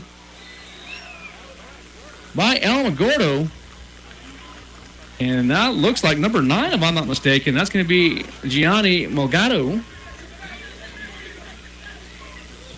And I do smell something here now. It smells pretty good. I think that's going to be Peter Piper Pizza. and not real sure what else they have there. Yeah, so what I'm guessing is, well, I could have sworn he had a real good play from that cornerback position, stuck somebody. Well, let's see what happens here. Yeah, we'll get the official word. Okay, so it will be an interception for Alamogordo. Number 9, Gianni Mogado will get credit for the interception. So 1st and 10 from the 20. And let's see if we can get a quarterback number here. This is going to be shotgun to the left side. And it's going to be Best. Best showing some athleticism as well. Finally brought down about the 42-yard line. So good run by Best. Yeah, and Alamogordo needed that as they try to build on that interception. Padilla on the tackle from his safety spot over there on the right side. 4-man front defensively for Roswell. And this time it's going to be handed off. And oh, boy. That time it looks like it's going to be Devin Bettis. Yeah, but it's Aiden Rutley. Just ran right into the midsection of Rutley there, and you're not going anywhere when that happens. So it will be a loss, and that's going to be 2nd down, and we'll call it 12-13.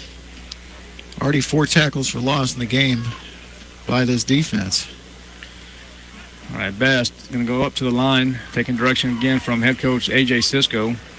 Going to go back into shotgun formation, shotgun left. Trips down to the bottom of your screen. It looks like it's going to be quarterback lead. And, ooh, what a shot by number 9, Andrew Padilla. Big hit, but a big gain of nearly 20 for Best. Wow, that was a great run, but a great hit, too. Yeah, Best popped right up. He's ready to go now. Okay, 1st down and 10, 42 left hash. What do we have defensively from this angle? 4-man front for the Roswell Coyotes. Kyle Williams now in the game at corner for the Coyotes. Waiting for the snap. Looks like it's just going to be... Looks like Best will call his number once again. He's going to be close to the 1st down, maybe shy of 1. Yeah, Padilla again. So Best is taking it upon himself. You need to get a spy on him. Yeah, so real quick, 13-0 is the score in favor of the Roswell Coyotes. 1:20 left here in the first half. It looks like there's going to be a interview with Brett Cooper, pre-recorded. It's Mike Winters, correct? That is correct. And there's going to be a shot, and this time Zach Carrasco is going to pick it off. Carrasco with great speed. Brings it out from 1 yard deep, and he's going to wind up getting about 21 out of it. Let's see where they spot it. About the 15-yard line, if I'm not mistaken. Oh, yeah, so not. So.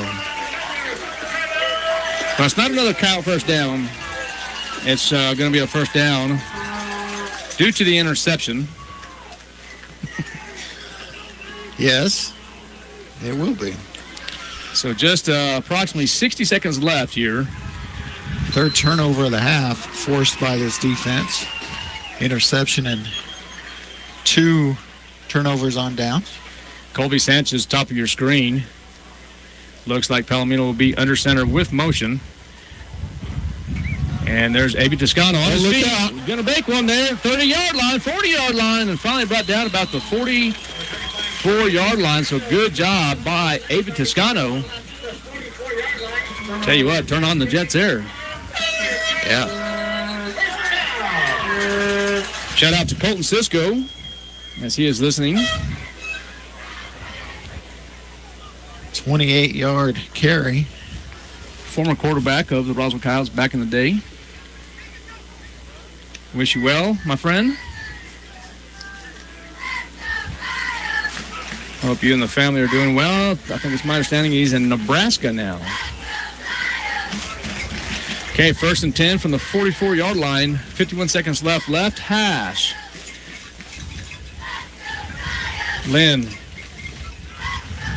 telling Palomino, let's go to the flat area here, and he does, and it's going to be caught. Good catch by Matt Castillo.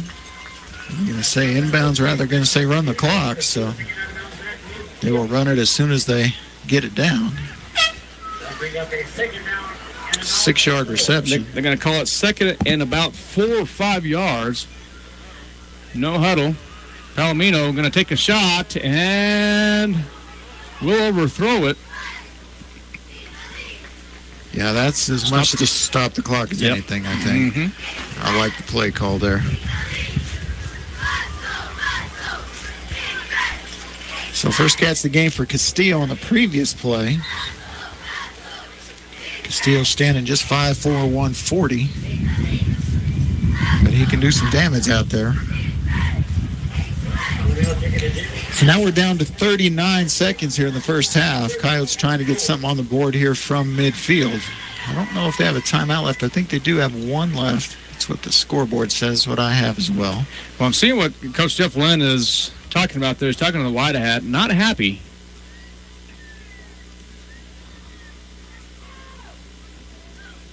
I'm not sure what he's not happy about. Well, and looks like the White Hat is going to be out of Roswell, New Mexico. That is going to be Larry Grant.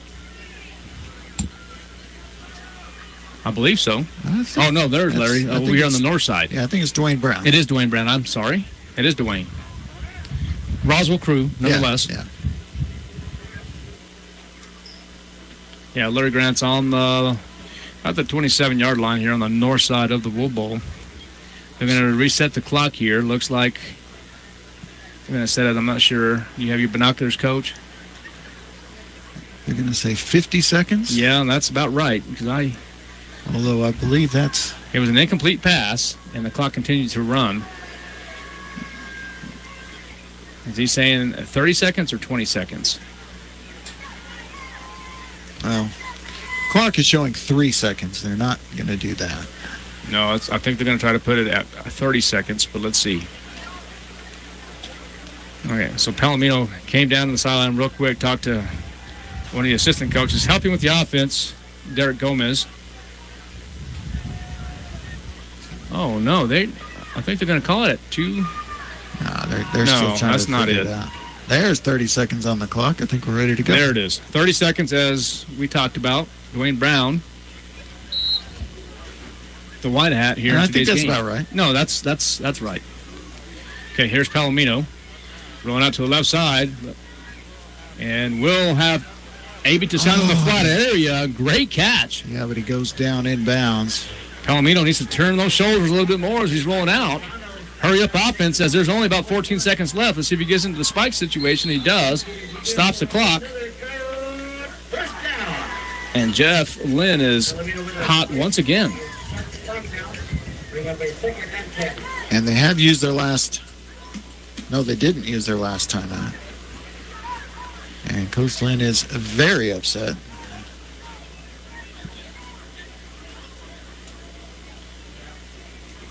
And they're trying to get him off the field. Well, second down and 10 for the Roswell Coyotes. Okay, there's going to be discussion once again with Dwayne Brown. So 9-yard completion to A.B. Toscano. And then they clock it. And now they're going to say 22 seconds instead of 12. So having a little trouble. I'm sure that's what Coach Lynn's upset about, is the clock management up here. And down there. It's officials working from the booth and on the field. All right, there's Palomino rolling out to the right side. And there's going to be a pass, and it's going to be caught by number 3, Matt Castillo. Let's see the clock. It was caught. Was he in bounds? Well, surely he was in bounds. Well, it was very close. They're going to say it was a catch in bounds. So we're going to give him 13 on that catch to Castillo. Yeah, 1st and 10 now, so let's see what Lynn does here. See if they can get into field goal range. Yeah, not there yet. Not yet, but they have Francisco Lara that can kick the rock. That was his second football game ever, though. Very true. Empty set for the Roswell Coyotes. It's Palomino. Here he is. He's in trouble. He's going to roll out to the left side to see if he tries to find a guy. He's going to get out of bounds. No, he's going to finally get out of bounds about the 16-yard line. And they're going to back up 15 on the late block there by Cloud. Is it Cloud or Castillo? Well, looks like Matt Castillo.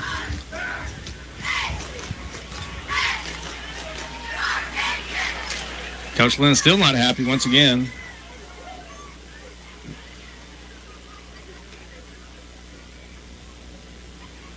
Daniel Ornelas, one of the officials as well, having communication with Jeff Lynn.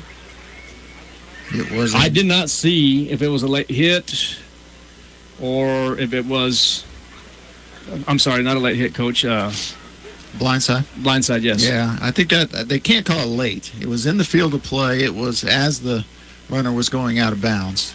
But they are going to call. I'll have to look at the signal on that. I did not see the indication, so let's see. It's the old hand to the back of the head indication, which means... No, it's not. I didn't see the signal. Was it illegal? Lock to the helmet? I'm not sure. But anyway, did you figure that out, Coach? And right here, it's 1st and 10 for the Roswell Coyotes. 6.2 seconds left in the first half. Empty set once again. The Roswell Coyotes. Palomino about the 40-yard line. And it looks like Jeff Lynn's going to call a timeout. He's the last one. All right, we'll take one, too. We'll be right back. You're listening and watching KSVPTV.com, 106.5. Roswell's Talk FM, Coyote Football. So your trees are turning yellow. You scratch your head and think to yourself, what would Jim Gill do? This is Shirley from Roswell Seed. If Jim were here, he'd tell you all about something he called monkey blood. It's a powder that turns a deep red when you mix it with water. You pour it on the ground under your tree's drip line, and in a few weeks, they'll be healthy and green once again. So when things aren't green, just ask yourself, what would Jim Gill do? Then head down to Roswell Seed Company and find out.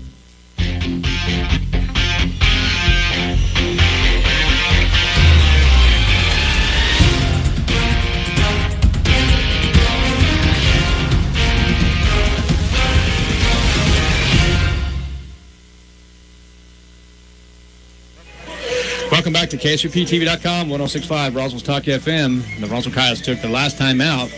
New lead, 13-0 with 6.2 seconds left in this first half. Did have a penalty on the Roswell Coyotes to move them back. It will be 1st and about 15 or so. They're not doing the job there on the scoreboard here, but empty set for the Coyotes. Palomino is in trouble, and you see if he's going to take a shot to the end zone. He does. And that's going to be incomplete. So we are here at halftime at the Wool Bowl as teams will trot over to their respective locker rooms. Coyotes do lead 13-0. We're going to take a break, and then looks like the Big Red Band will perform. We'll talk a little statistics here in just a moment. And we'll be right back. You're listening to 106.5 Roswell's Talk FM, KSVPTV.com. So your trees are turning yellow. You scratch your head and think to yourself, what would Jim Gill do? This is Shirley from Roswell Seed. If Jim were here, he'd tell you all about something he called monkey blood. It's a powder that turns a deep red when you mix it with water. You pour it on the ground under your tree's drip line, and in a few weeks, they'll be healthy and green once again.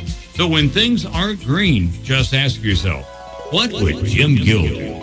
Then head down to Roswell Seed Company and find out. Hey, CVE members, have you scheduled your no-cost home energy audit? If not, it's time to sign up. Call 575-746-3571 to get your name on the list for a free home energy audit. Weather stripping, new door sweeps, minor repairs, and much more. Start saving money and keep that purchased air in your home. Central Valley Electric Cooperative is happy to partner with Green Metal Energy for this valuable audit. Again, 575-746-3571. Picture this. You're behind the wheel of a John Deere compact tractor. You're effortlessly breaking ground, moving piles of rocks just by moving a lever, and enjoying the sun as you clear brush across your pasture. We could keep trying to put you in the moment, but to really understand what this feels like, you just have to get in the seat. Stop by Pecos Valley Equipment in Artesia and Roswell, or visit us online at pecosvalleyequipment.com. The need to grow past our basic capabilities and experience the impossible will forever keep aviation technology evolving. Within the Aviation Maintenance Technology program at ENMU Roswell, students thrive knowing that the faculty and community are supporting their success. ENMU Roswell is dedicated to empowering students through hands-on skills training in a nurturing environment. To learn more, contact us today. Maybe your AC unit needs a little tender, loving care. If you don't know where to turn, then you don't know Jack. In fact, they're downright funky. Let the boys at Fergie's Plumbing and Heating get your AC unit ice cold, just like some of my lady friends. Don't let any fool make you lose your cool. Fergie's Plumbing and Heating. If you don't know Fergie, then you don't know Jack. 622-2660.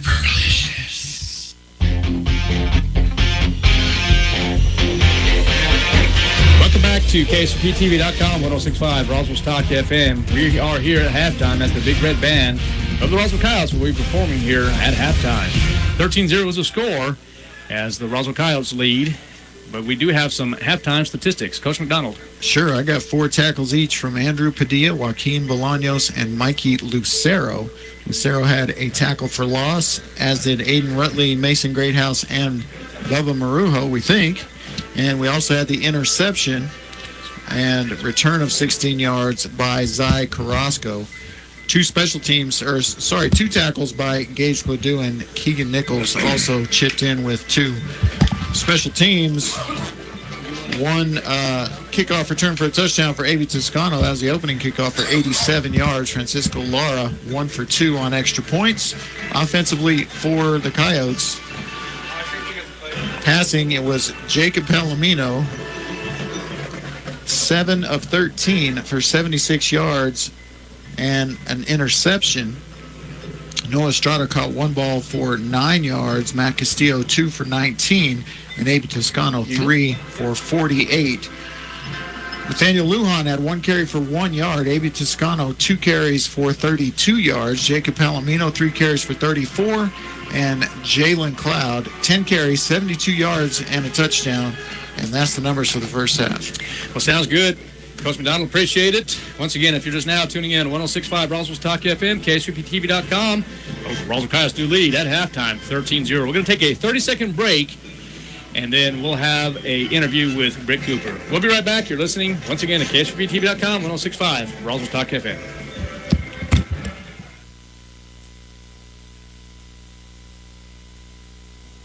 And welcome back to halftime here at the Wool Bowl as another 2-night football action here. Roswell and Goddard both playing at home this weekend. Of course, back with us for halftime is athletic director for the Roswell Independent School District, Britt Cooper, back with us. Morning. I'm going to call you Coach. Morning, Coach. How you doing today? I'm doing good. How are you doing?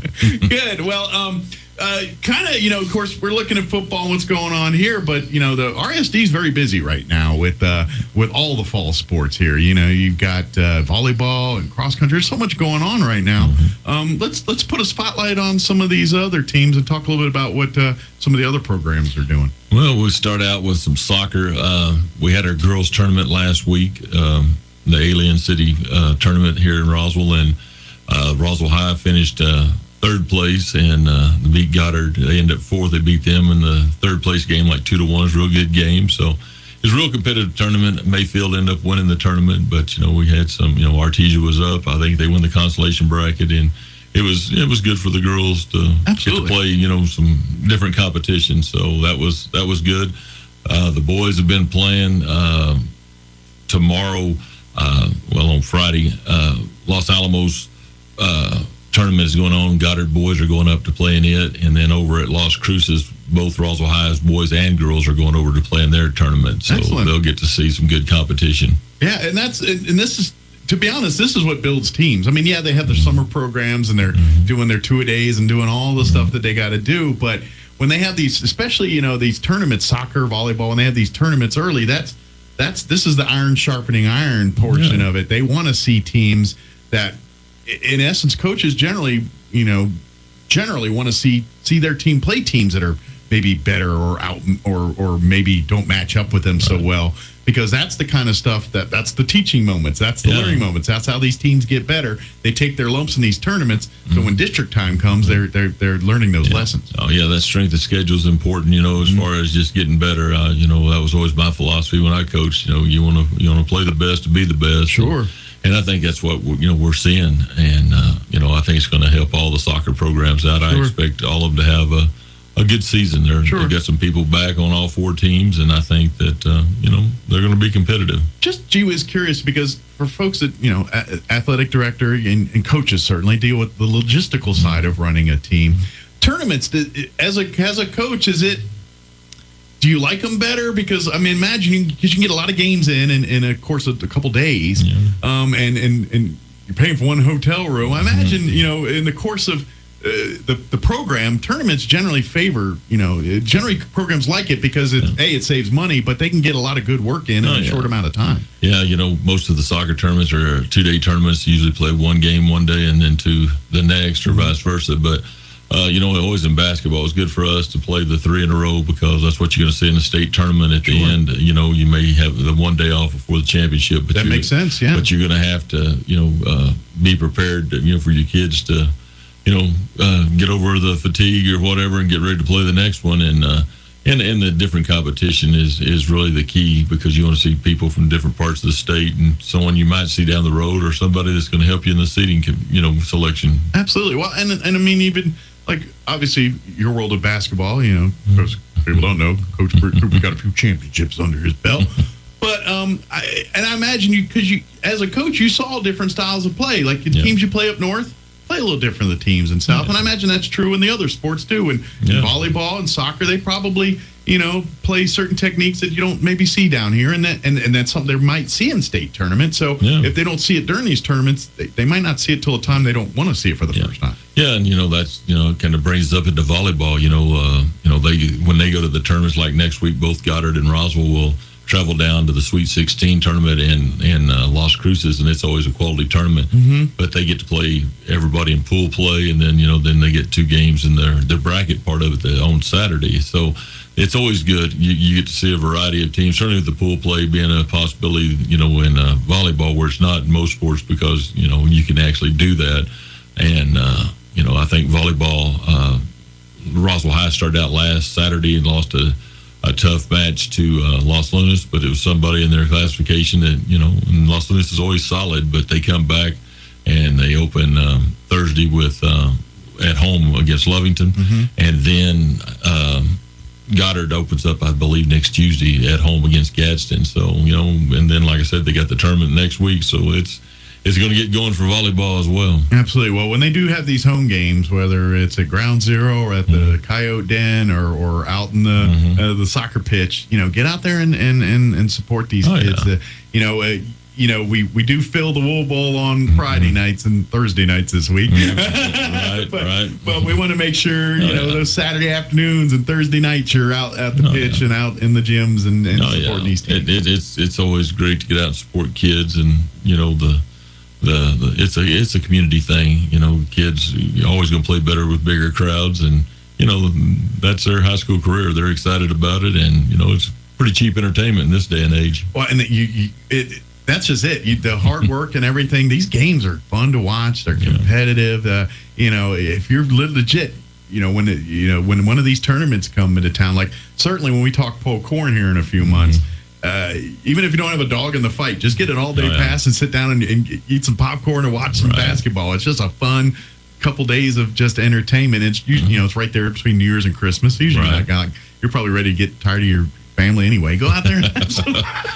But support these kids and come out and see these great things and and certainly when the boosters, when you come out and buy, because every time you're buying drinks and popcorn and doing all that, you're supporting these kids, the booster program. So whether you're out tonight, make sure, if you're in tonight listening, it's halftime after the interview, get down there and go buy some more popcorn and candy. Exactly. The cheerleaders are out at all the events, and, they need the support too. And the dance teams, they both perform at the home games and even in football, and they're on the sideline as well. So, I mean, there's a lot of moving parts to athletic events. Everyone's involved with it. From the activities with the band and choirs and all that.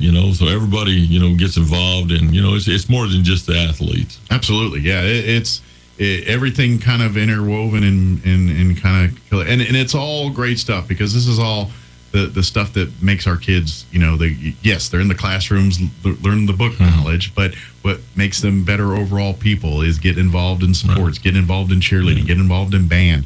They learn how to problem solve, they learn how to team building, they do all this stuff. And so by you coming out and cheering them on and be positive role models, and come out there and then cheering them on, and and be responsible. People, we're pretty good here in Roswell. We don't have those issues so much. Yeah, we just always encourage people, just go out and enjoy the game. Don't, a lot of the referees, we've got a referee shortage, and a lot of the referees are inexperienced, and they're trying, and they're going to get better, but but we need to support them. Absolutely. And this is why you're seeing some of now this week it's weather related, and there was a who and a thing situation, but you're starting to see more Thursday games and things like that, and that's because of the officiating shortage. This is the kind of stuff they're trying to do so if you really want to get involved and you love officiating, I volunteer you to maybe seek out those so they do get paid and stuff. Yeah, it's good paying, and you get to be part of the game, and it's a way to give back to the kids, for everybody. When they played, officials did it for them, and we'd love to see more people with interest in and it's all sports. It's not just football, basketball. Right, if it's a high school sport, they need officials. It doesn't matter what it is. Yeah, and and if you got expertise in that sport and you're interested in that, get a hold of my office, and we'll put you in touch with the local assigners, and we'll get you signed up. Absolutely, and you'll be serving in a great way in our. That's truly you're truly serving the community by doing that. Right. Because let's face it, it's the referee. We all know the referee. There's 1,000 jokes, but at the end of the day, these people do a great job, and they do. Can't play without them. That's what we need to remember. So and the good ones get better, and that's just it. Because every ref's going to make a mistake at some time. Oh, yeah. I guarantee it. It's just it's going to happen. Yeah. But it's what they do about it, and the good ones do. And this is what they do. We got good ones out there, so support them, please. Yeah. Even when they botch a call from time to time, please understand there. Yeah, we just want to be positive. We want to be positive toward the kids. We want to be positive toward the officials, and make it a learning experience. Because like you said, they're learning life skills here. How to handle the wins, how to handle the losses, right? And it's easy to forget in a sporting environment that we're dealing with children. These are youth. These are people that are developing into adults. Right. And everything you say, do, and act reflects on that. So you got to remember, we're at a high school football game with kids. We need to act appropriately. Oh, exactly. And lead by example. But it's the purest form of the sport, because the college level is a business, and of course the professional level is a totally different level of it is business. But for these high school kids, a lot of them, they won't play at the next level. These are going to be your carpenters, these are their lawyers, moments. Exactly. Your gas station attendants. These are you. They're all of us. Yeah, and if they go on to play at the college level, it's great. But if they don't, hey, we just want them to have a great experience while they're in high school. Yeah, I would go on to say that I'm just throwing numbers out. I have no idea. I'm going to say 10% of high school players go on to play college, and I'm going to say 1% of them go on to play WNFL. Yeah, I think. And I'm not even sure if that's. I think it's probably lower than the 10%. When you get overall numbers, and I think it's probably below 5. Okay. But for the professional, it's probably less than 1% or maybe 0.5%, because to get paid for something, it's hard to do. You better be a pretty good athlete. So. Absolutely. So support the kids. Yep. Come out and have some fun. We probably should wrap up our halftime here, get you back to football action. But thank you, as always, Coach. Director Britt Cooper. Sorry, I'm just going to do Coach. And we look forward to next time. All right, thanks. You've heard of a Four Seasons room, but have you heard of a Four Seasons window? Jennifer here from Trustmark Roofing and Windows. It might surprise you to learn many windows are built to handle only the cold or only the heat, but not both. In Southeast New Mexico, one or the other doesn't cut it. That's why Trustmark windows are built to handle our Four Seasons climate. The scorching summers, the bone-chilling winters, and everything in between. Special glass coating blocks extreme UV rays. A stout frame prevents warping from the extreme weather changes. An insulated glass is like putting your home in a giant styrofoam cooler in the winter and keeps cold out and warmth in. And in the summer, it keeps heat out and cool in. For our 4 seasons weather, get 4 Seasons Windows. Call today for your no-obligation spring window assessment. 575-755-7663 or visit trustmarkroofpros.com. Trustmark Roofing, we put people first. Artesia General Hospital has welcomed cardiologist Luther Weathers to the team. Dr. Weathers is board certified with a subspecialty in cardiovascular diseases. He treats patients with genetic heart defects, heart rhythm disorders, heart failure, coronary artery disease, chronic high blood pressure, and other cardiovascular diseases. Call 575-736-8270 to schedule your visit with Dr. Weathers in Artesia or visit artesiageneral.com/cardio appointment. Se habla español. Picture this. You're behind the wheel of a John Deere compact tractor. You're effortlessly breaking ground, moving piles of rocks just by moving a lever, and enjoying the sun as you clear brush across your pasture. We could keep trying to put you in the moment, but to really understand what this feels like, you just have to get in the seat. Stop by Pecos Valley Equipment in Artesia and Roswell, or visit us online at pecosvalleyequipment.com. Attention Roswell Coyote fans. When you have a history of greatness, the real challenge starts after the finish line. When victory alone isn't enough, raise your bar, keep dreaming, and go beyond the limits that you thought possible. The new 2024 Honda Ridgeline, Passport, and Pilot, part of the Roswell Honda Rugged Trail Sport lineup. Roswell Honda, proud supporter of all Roswell High School sports.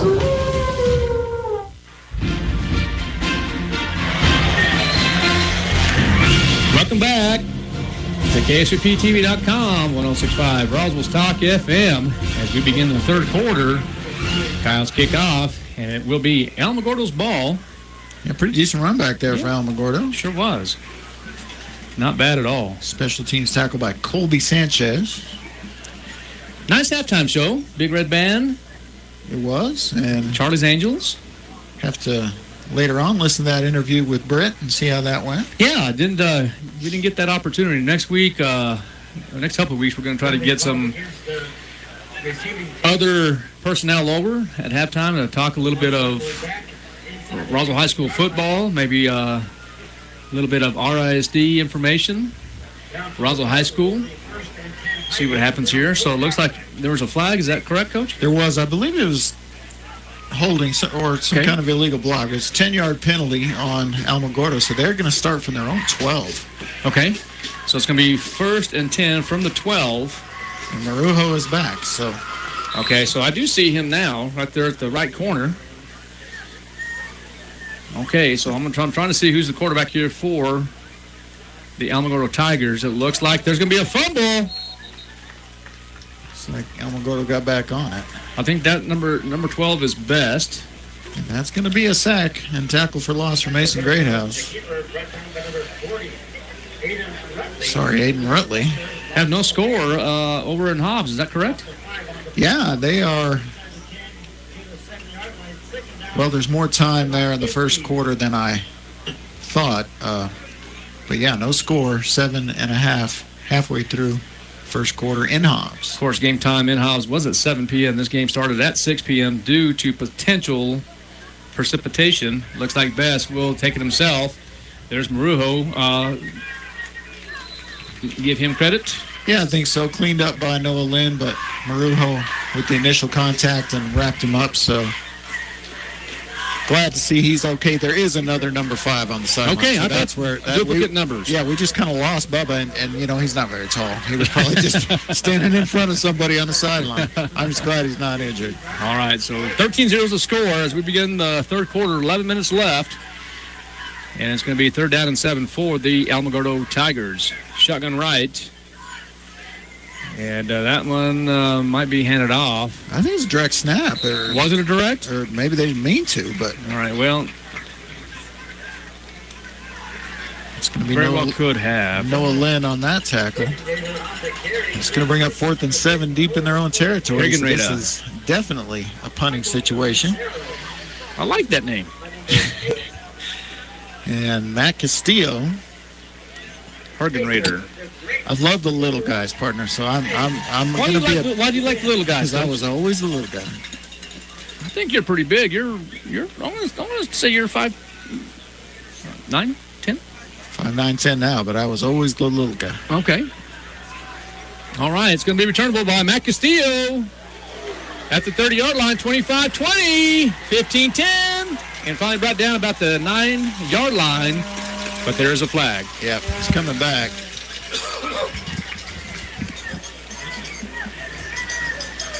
$33-yard return. Great return by Castillo. Will be for naught, depending on what they do with this flag. But you see what he can do back there. He's shifty. He's fast. Right. Well, I'm kind of studying what Joe Forstner's doing down there with the defense. It's kind of I just have an idea. I'm going to see what I can come up with on Tuesday, Labor Day Monday. But so they're marking the penalty off from the end of the run. So the run back is going to count. Yes, it is going to count.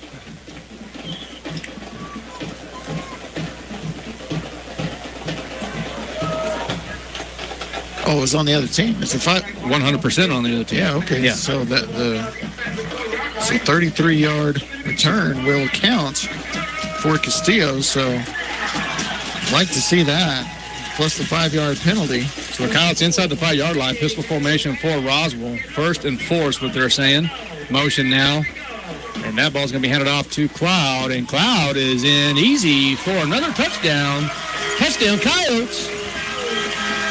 19-0 now. Let's see if the Coyotes will go for two or if Lynn will decide just to go ahead and kick it.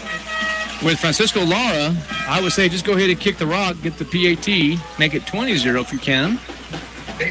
Frankie the Leg Lara will go out there and attempt the extra point. Holder is Luke Lynn. Avitia, I believe, is the long snapper as well as the starting center. That is correct. There's a snap, and there's the kick, and it is good.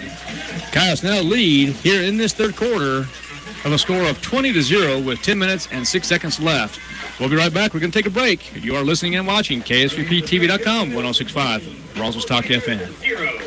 Hey, CVE members, have you scheduled your no-cost home energy audit? If not, it's time to sign up. Call 575-746-3571 to get your name on the list for a free home energy audit. Weather stripping, new door sweeps, minor repairs, and much more. Start saving money and keep that purchased air in your home. Central Valley Electric Cooperative is happy to partner with Green Metal Energy for this valuable audit.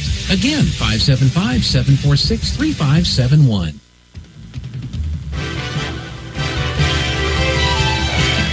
20-0 is the score as the Roswell Coyotes do lead here in this third quarter. 4 yards from 4 yards out, I should say. Jalen Cloud scores another touchdown, second of the night, and the PAT is up and good by Francisco Lara. 20-0. Coach, what are your thoughts here up to this point?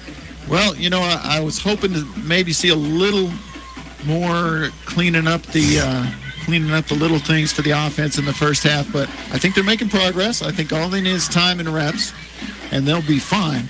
The defense is exactly what I expected to see out of the defense. I mean, they're going to be dominant as they were last year, perhaps even more dominant. And here's the onside. And the Roswell Coyotes might have it. I had to let it travel 10 yards. Okay, now let's see. Yeah. They're going to say Alamogordo. Yeah, not came up with celebrating. the ball. Okay. Had a chance at it. That was a pretty good onside kick by Lara. Well, I thought it went further than 10 yards, but... Well, it did. I think they maybe were just a little late trying to get it. I think they allowed it to travel a little too far. Well, that's something they'll go back on film and look at and say, hey, listen, you know, about the 9th yard, you start looking in and see what happens. So, 1st and 10 on the 45 for the Alamogordo Tigers. I believe Best will continue to be the quarterback for Alamogordo.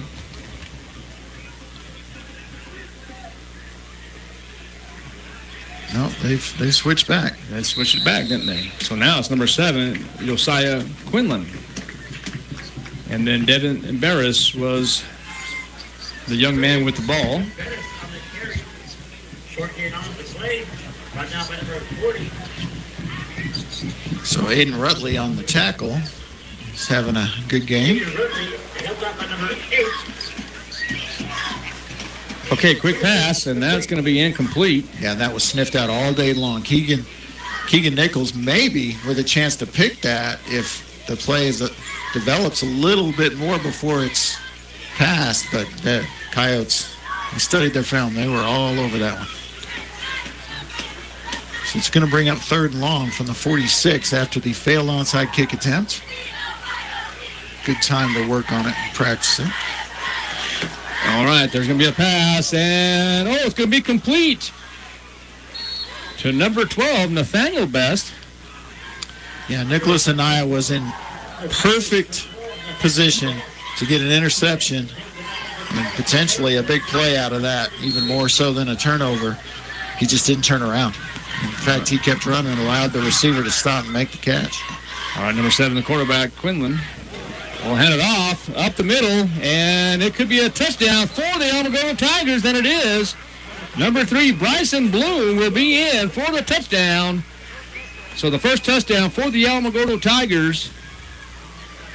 And now the score is 20-6 with 9:15 left here in quarter number 3.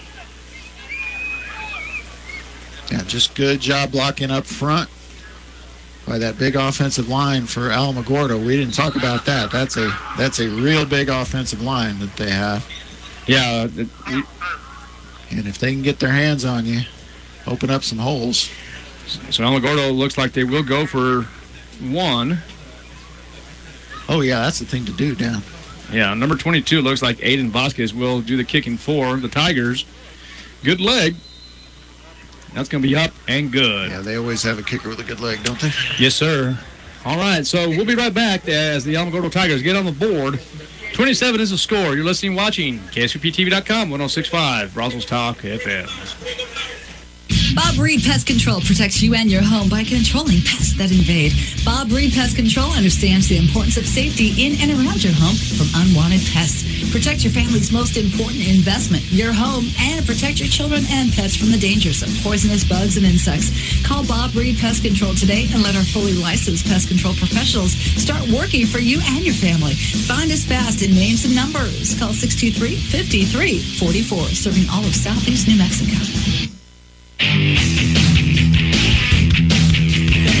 All right, welcome back. Coyote Football, 106.5, Roswell's Talk FM, KSUPTV.com. Art Sandoval, Kelly McDonald. 20-7 is the score. It is the score. I got an update from Hobbs. Talk to me. 4:50 left in the first quarter. It's Hobbs 8, Artesia 7. And looks like Artesia has the ball at their own 40-yard line. 3rd and short. All right, so back for the Coyotes. It looks like it's going to be Colby Sanchez, number 2, Jalen Cloud, Avi Toscano, and I think that is going to be, I'm not sure who that is right there. I do see number 9 as well. That's going to be Andrew Padilla. Number 20 is going to be Ingram. Oh, I think that's number 23. That's who that is. That's going to be Dominic Pacheco. Line drive, and it goes to Toscano again. He's got blockers. All right, there he goes from the 50, and finally brought down at the 45-yard line of the Alamogordo Tigers. So another excellent run by Avi Toscano. Yeah, I'm going to give him about 35 on that one, so he's going to have a pretty good kick return average. Well, I'm saying so.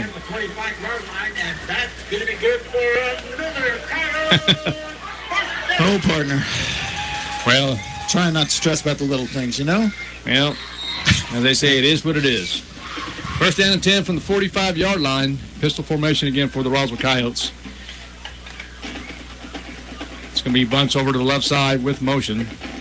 Jalen Cloud with the ball. No, it's going to be Palomino. Yeah, good run on first down. He's going to pick up 7. I thought Cloud had the ball, and I thought he might have a chance to score if he did. Had a blocker out in front. That's a good fake. They sold it very well, and pretty good read by Palomino. Oh, of course. Yeah.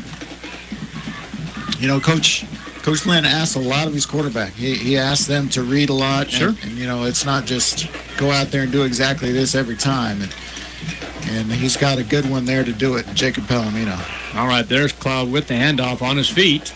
And finally brought down about the 22-yard line. So excellent run by Jalen Cloud. Derek Gomez also communicating with Palomino along with head coach Jeff Lynn. Alamogordo Tigers, I really am. They're doing a really good job. They are. They really are. They are because, as I said earlier, mentioned earlier, not a lot of experience. There's a lot of guys with very little experience out there for him. Palomino rolling out to the left side in trouble. And he's just going to go out of bounds, and that's exactly what he should do. And there's going to be a flag around the 6-yard line. Let's see what happens. That might be on Alamogordo. Well, I can't imagine how it would not be. You had Luke Lynn in at tight end running a pattern out there to see if it's illegal contact.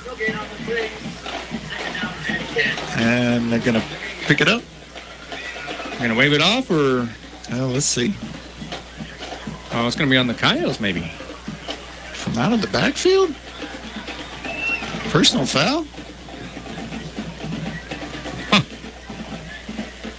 That's the third 15-yard penalty on the offense today. Okay.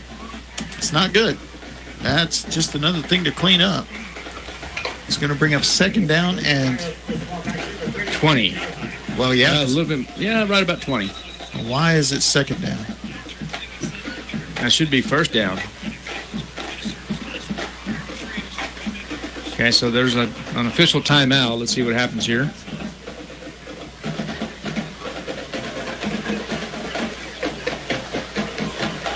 And they're going to say it's after the play, and Coach Lynn is hot once again. Yeah, not happy about that. Okay, so they're going to call it 2nd down and about 23. Yeah. So you lose the penalty yardage and the down. Yep.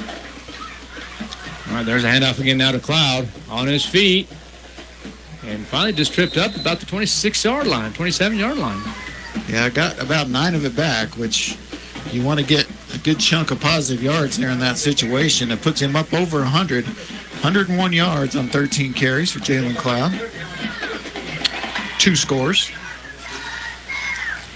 Okay, so 3rd down, and they're saying 15. About right? Yep. Okay, so Kyle's working at the right hash now. Going to go into an empty set. We've got to get inside the 13-yard line for a 1st down. Let's see if there's going to be a quarterback draw here. Oh, quick slip screen now to number 7, Keegan Nichols. Not much. He's going to get about 5, depending on the spot. I'm going to give him 5.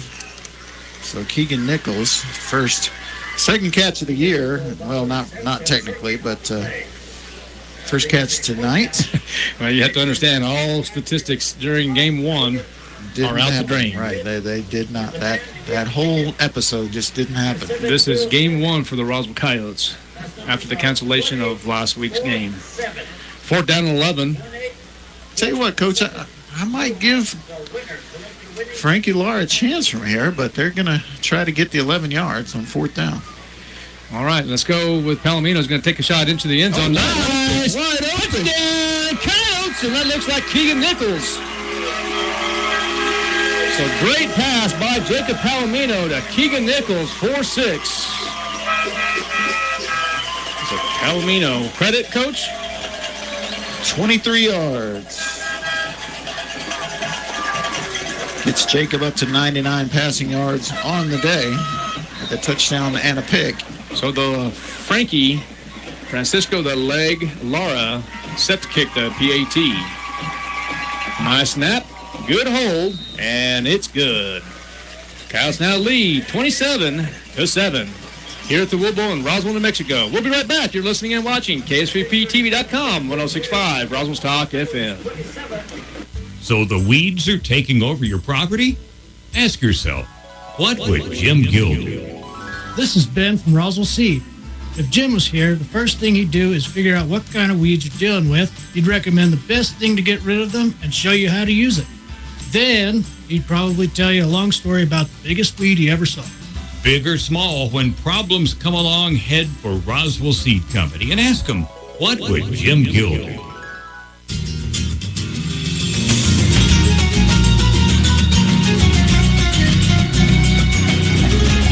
Welcome back to the Wool Bowl in Roswell, New Mexico.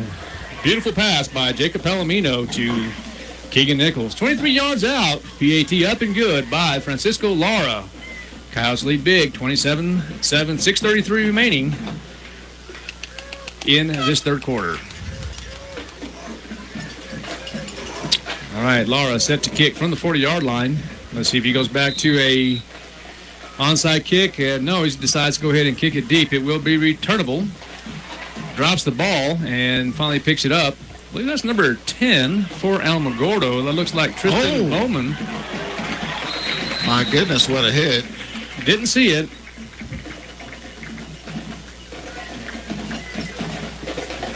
Here's Joaquin Bolaños. No? Yeah, it was. Wow. No, it wasn't Lara. No, that wasn't Francisco Lara. That was, you see him as he comes off. It was Joaquin Bolaños. It was Joaquin Bolaños. Yeah. For sure. So Joaquin Bolaños will get credit for the tackle. It will be 1st and 10 from the 22 left hash for the Alamogordo Tigers.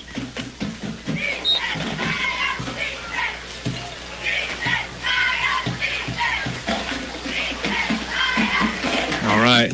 Quarterback is number 7. That's going to be Quinlan, and he's going to throw that. And let's see if it hits the ground first. It will be considered incomplete. Yeah, Mason Greathouse put the hurt on the quarterback, though, right as he let it go.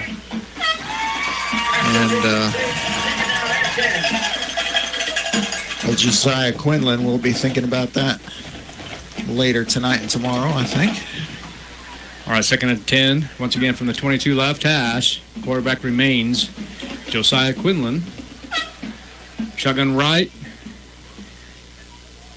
And will be handed off. I do see number 77, Ethan Lopez.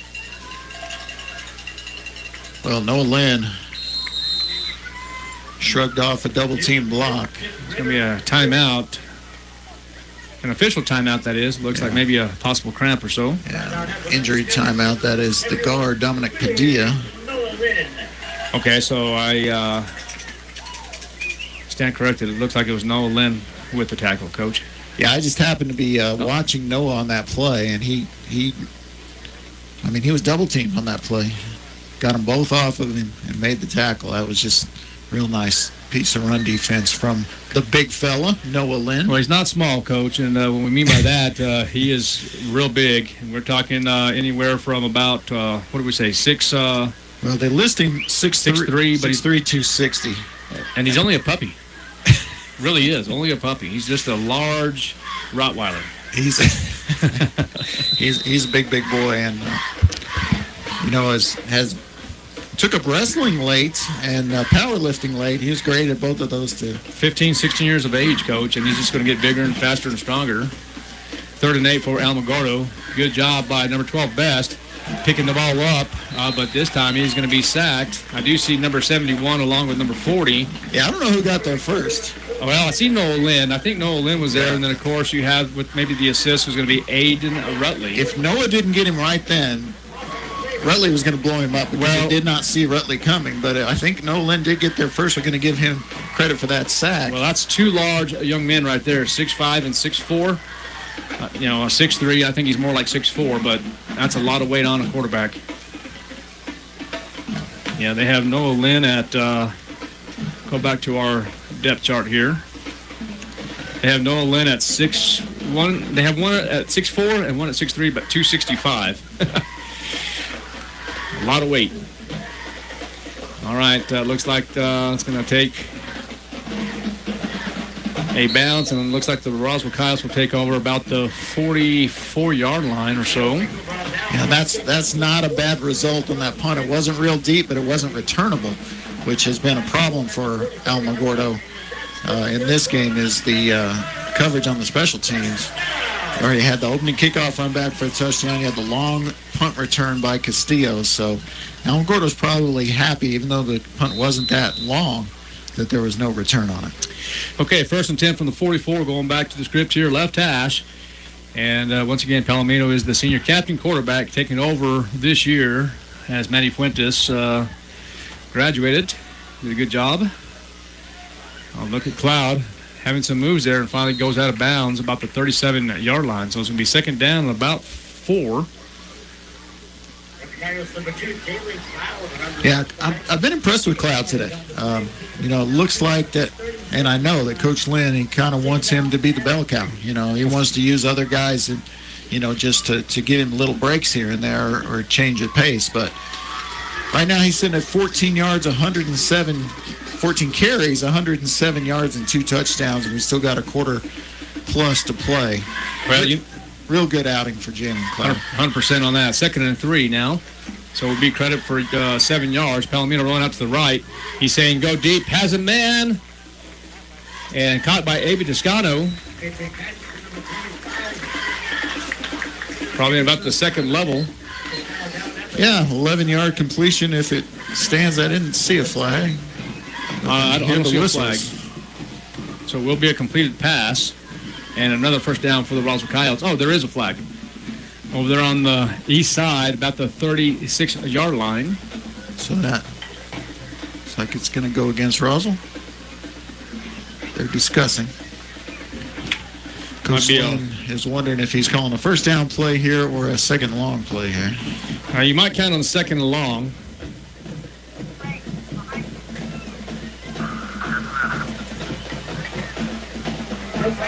They picked it up.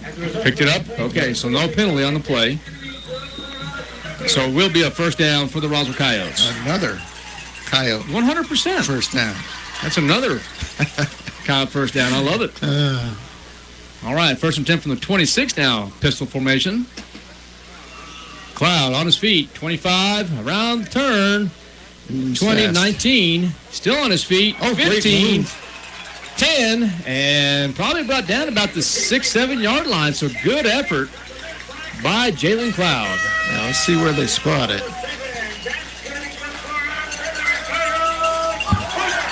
And it will be another first down. That is no doubt. 19-yard carry by Cloud and some nifty moves over there and breaking tackles. Well, that's the difference from last year to this year. You had Bryce Sanchez last year, the big fella. But this one here has not that Bryce didn't, but Cloud has some moves. And I see that, saw earlier where Bryce Sanchez has walked over the bridge and he's here watching this game. Yes, he is. He is now a cadet over at New Mexico Military Institute. Great kid. And I want to see some good things from our former Coyotes that are attending New Mexico Military Institute or at the next level. So it's going to bring up a 2nd and 4 as Toscano was the last Coyote to carry the ball. Let's see if Palomino will go under center with motion. Got Olin Ingram in the game here as a slot back. Ingram wearing number 20, I believe. Yes, he is. So Olin with... Oh, no, that's number 24. That's Nathaniel Lujan. Yeah, we'll see where they spot it, but that was well played defensively by the Tigers. It's going to be a loss. No, they're going to give him progress. Okay. No gain. So 3rd and 4 now. Coyotes working middle part of the field inside the 5-yard line. Once again, the Coyotes threatening. 4-man front for the Alamogordo Tigers. Avi Toscano on the backfield, along with Olin Ingram. Motion will happen. And there's going to be the ball that's going to be handed off to Avi Toscano once again. 4th down situation for the Coyotes. Now, do you have Francisco Lara come out, or are you going to go ahead and go for the score? Looks like they're going to go for the score. They're bringing in 3 standout defenders. And you see Zai Carrasco entering the ballgame. Joaquin Bolaños, Zai Carrasco, Noah Lynn, Mason Greathouse, and Keegan Nichols. I mean, that's more than half of the starting defense out there. Well, look at this. That's a lot of meat. Look at this. You've got Palomino lined up. And you have Zai Carrasco at quarterback right now. This is the Wildcat, huh? Zai Carrasco at quarterback, and he's going to take it himself, and Carrasco in for the touchdown. Touchdown, Coyotes. Wow, I love it. Love it. Oh, man, we talked about that earlier, Coach, and Carrasco will be in from 4 yards out. I'll tell you what. That's crazy. Just bring your whole defense. But worked extremely well. And Zy Carrasco with his first career carry, I believe. And it's first in a varsity game. In a varsity game. Yeah. First career carry is a touchdown. Laura with the PAT up, and the indication is good. Coyotes now lead 33-7 here at the Wool Bowl. We're going to take a break. We'll be right back. You're listening and watching KSVPTV.com, 106.5, Roswell Stock FM. At Richland Motors, it's never been easier to sell or trade your current car, truck, or SUV for a newer model to hit the road in. Even if you don't purchase from Richland, they want to buy your vehicle for top dollar. But if you do buy from Richland, don't forget, they're the home of the powertrain warranty for life. That's a whole lot of confidence for you. See Richland for details, 2nd and Sycamore, and 1309 Southeast Main.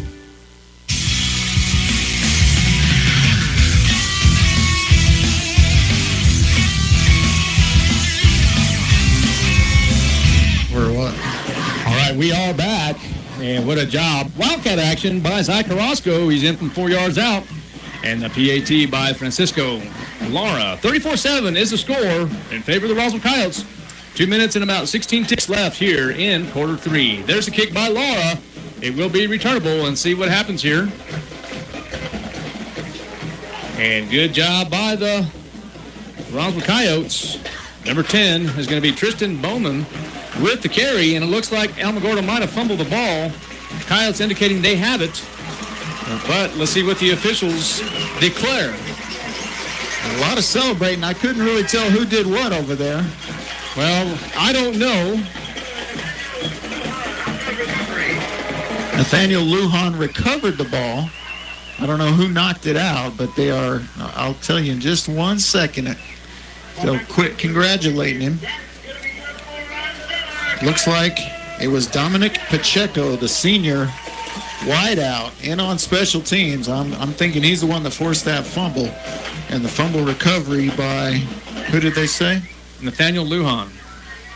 Okay, so 1st and 10 for the Roswell Coyotes on the 15-yard line. Left hash, Palomino, the quarterback, pistol formation. There's going to be a little toss over to number 3. I think that's Matt Castillo in for a touchdown.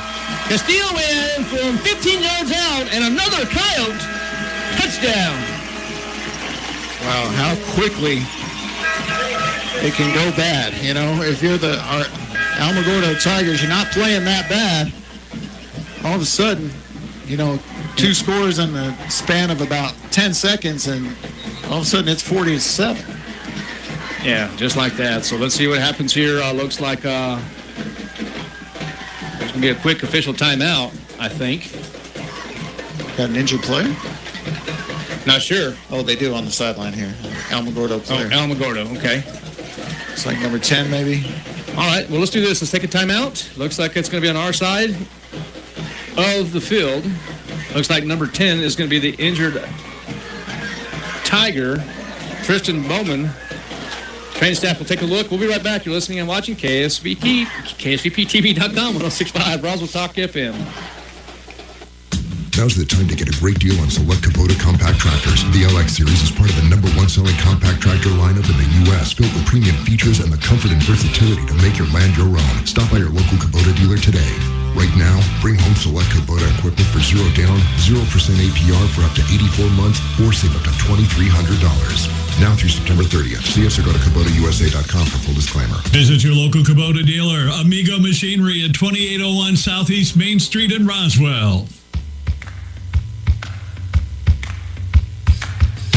We are back on KSVPTV.com. Tongue twister there, Coach? Just a little bit.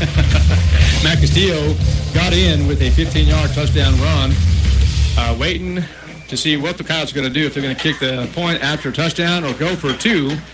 There's an injured Tiger on the Coyote side here. Looks like he's up and good to go. Here's the thing. If the Coyotes kick the PAT, it's going to be only a 34-point lead. If the Coyotes go for 2 and get in, the clock will run. Yeah, and I don't think Coach Lynn wants the clock to run, to be honest with you. I think he wants as many reps as possible. They lost most of the reps last week. He's got a brand new offense. When he doesn't throw his defense out there to play offense, he's got a brand new offense.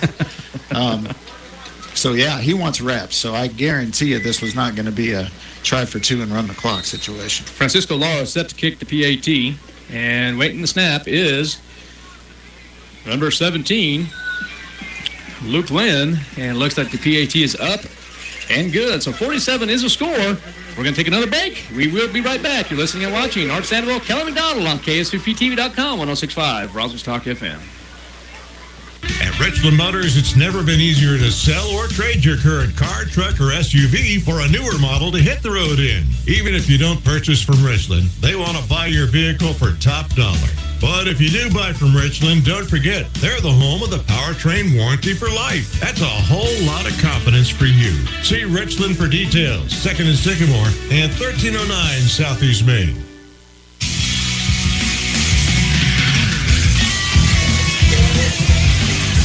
All right, we are back, officially back.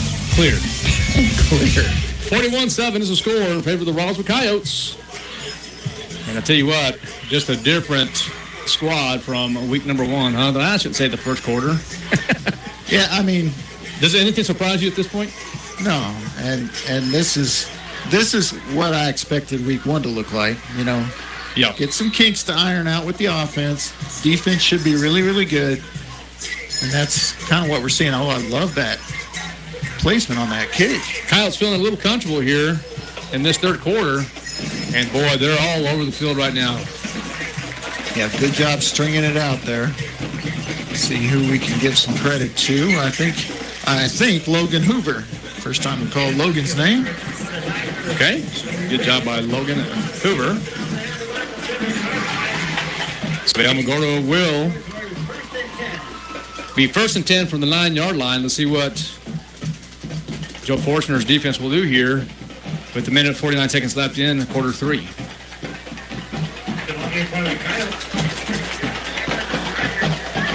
Getting the quarterback situation here. I think it's number 12 Best that it is.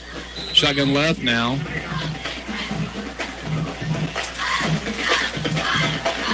There is going to be the snap, and Best is going to call his own number. And I see number 41 and number 9 for the Roswell Coyotes. So I do have Andrew Padilla with the initial hit, and then number 41 is going to be Tyler Wojcik. I call him Wojcik. All right. But it's Wojcik. So many of these names, I tell you what, it's just like David Roman. Hergenreda. 1st and 10 now. And good run by Alamogordo. Zach Roscoe all over that. I guarantee you Zai's going to go back and watch KSVP and watch that Wildcat formation about 100 times. Yeah. Well, and so make sure he's going to study that, Coach. I'm telling you. He's played a lot of quarterback in his career. Not at the high school level. They've used him in other places, but he can play the position. Well, he was the freshman quarterback. Right. And then, for the most part, 95% of the time he's playing defense, and then, of course, comes in Wildcat and scores. So, Navarez will get credit for the tackle. So 3rd down and about 1. Under 30 seconds now here in the third quarter. There's the snap and the handoff, and it's going to be close, and I believe he will have the forward progress. Getting back to for the Coyotes, number 50, Dominic Silva. And Dominic Silva will get credit for the tackle, the initial hit. Will be a 1st down, however. And it's going to be it probably here for the third quarter. See if Alamogordo will get one more play in. And they do. Best will call his own number and will get 2 or 3 yards. And that will end the third quarter. We will take another break as it is coming up here in the fourth quarter. 41-7 is the score. We'll be right back. You're listening and watching KSVPTV.com, 106.5, Roswell's Talk FM. Now's the time to get a great deal on select Kubota compact tractors. The LX series is part of the #1 selling compact tractor lineup in the U.S., built with premium features and the comfort and versatility to make your land your own. Stop by your local Kubota dealer today. Right now, bring home select Kubota equipment for $0 down, 0% APR for up to 84 months, or save up to $2,300. Now through September 30th. See us or go to KubotaUSA.com for full disclaimer. Visit your local Kubota dealer, Amigo Machinery at 2801 Southeast Main Street in Roswell.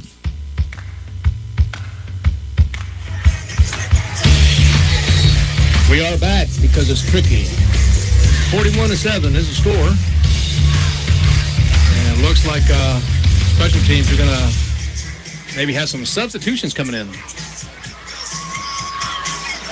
Defense. Defense. Yeah, quite a few, actually. I see Davian Gonzalez out there. I want to give these guys credit when they get in the game, even if they don't make a play. Cannon Ramage out there. Kyle Williams at the cornerback. I heard Gabriel Naya. I heard that on the last play, yeah. Nice job there by, Zach Orozco.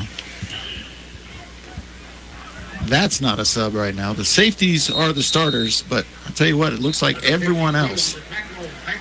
And I like that. When you're putting subs in, to lead your starting safeties in. Only one tick off the clock. You got to start the clock.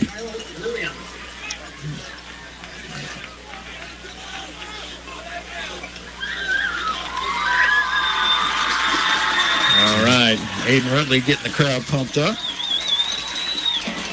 His day might be done. Yeah, we'll see. All right, there's the clock as it rolls here. Freshman and JV action tomorrow morning starting at 11 and JV at 1.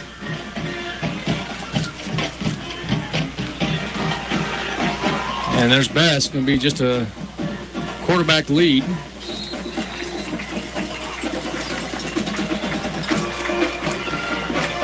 And there's the big red band as Dr. Dan Gomez getting his groove on there. Dr. G. Yeah. Wojcik. Assistant by number 13, Nick Anaya. Sure get another play, that'll bring up a fourth down. All right, so 4th down and 4 for Alamogordo. Looks like they're in punt formation. Matt Castillo about the 30-yard line or so. Yeah, I thought maybe they might try someone else at punt return. You know who can do that as well? Zach Carrasco. And there's the punt. It will be returnable. And yeah, look at this. Directed traffic. Castillo. There's going to be a flag about the 49-yard line. Castillo has some speed. Yeah, but probably coming back. I think they're going to get an illegal block on Owen Ingram.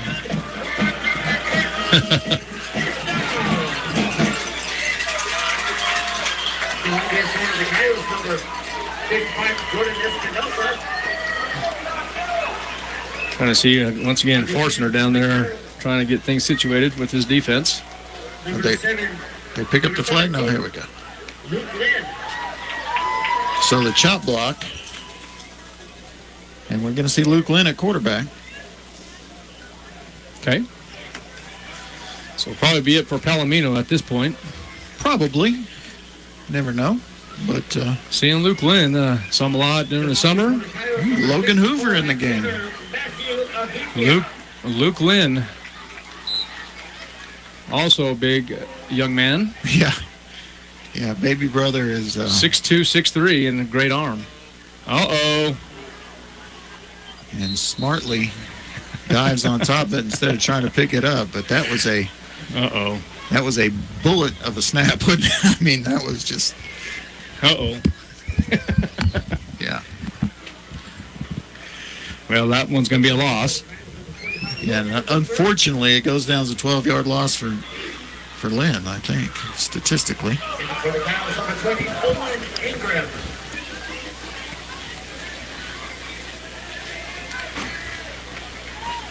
And kind of like the pass that he didn't catch in the end zone earlier. He hit him in both hands, but... Stick him? Yeah. All right, second and about 22 from the... we'll call it 22-yard line. Look at Lynn, going to dump it off over here in the flat area. And that's Logan Hoover. Logan Hoover. With the catch. So third down now. Let's see where the spot is going to be.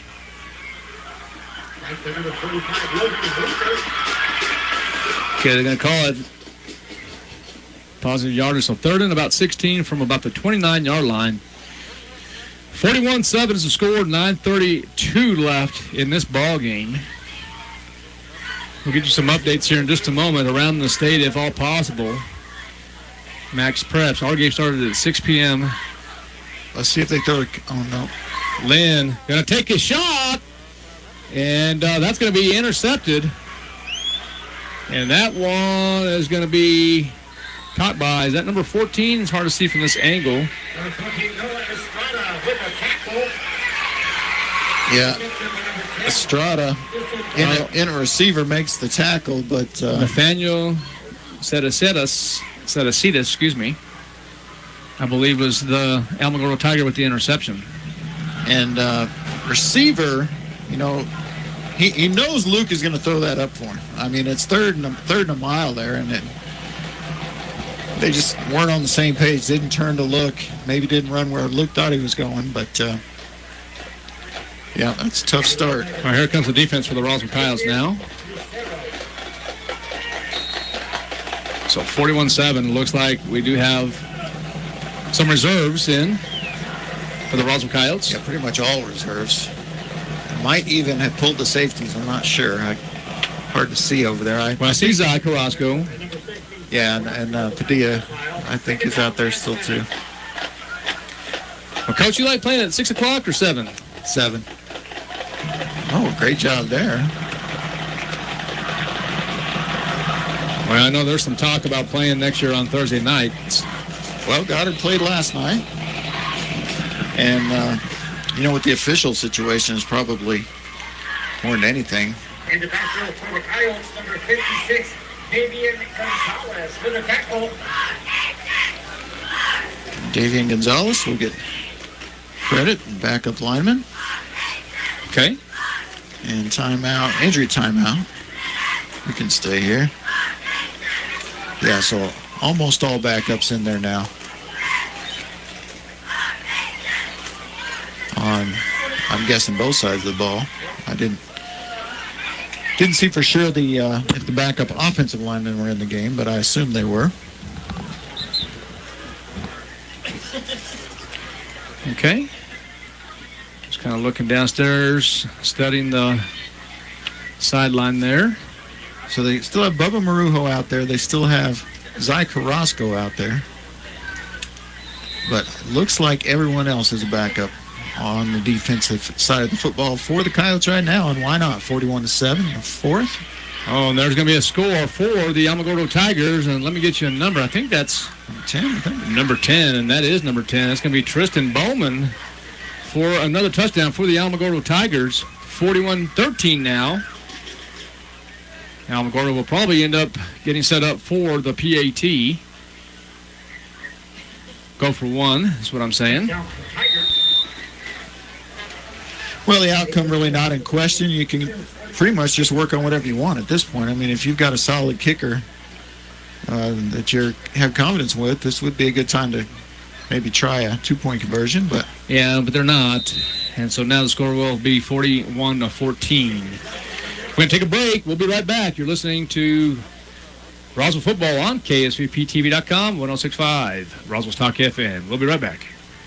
Hey, CVE members, have you scheduled your no-cost home energy audit? If not, it's time to sign up. Call 575-746-3571 to get your name on the list for a free home energy audit. Weather stripping, new door sweeps, minor repairs, and much more. Start saving money and keep that purchased air in your home. Central Valley Electric Cooperative is happy to partner with Green Metal Energy for this valuable audit. Again, 575-746-3571.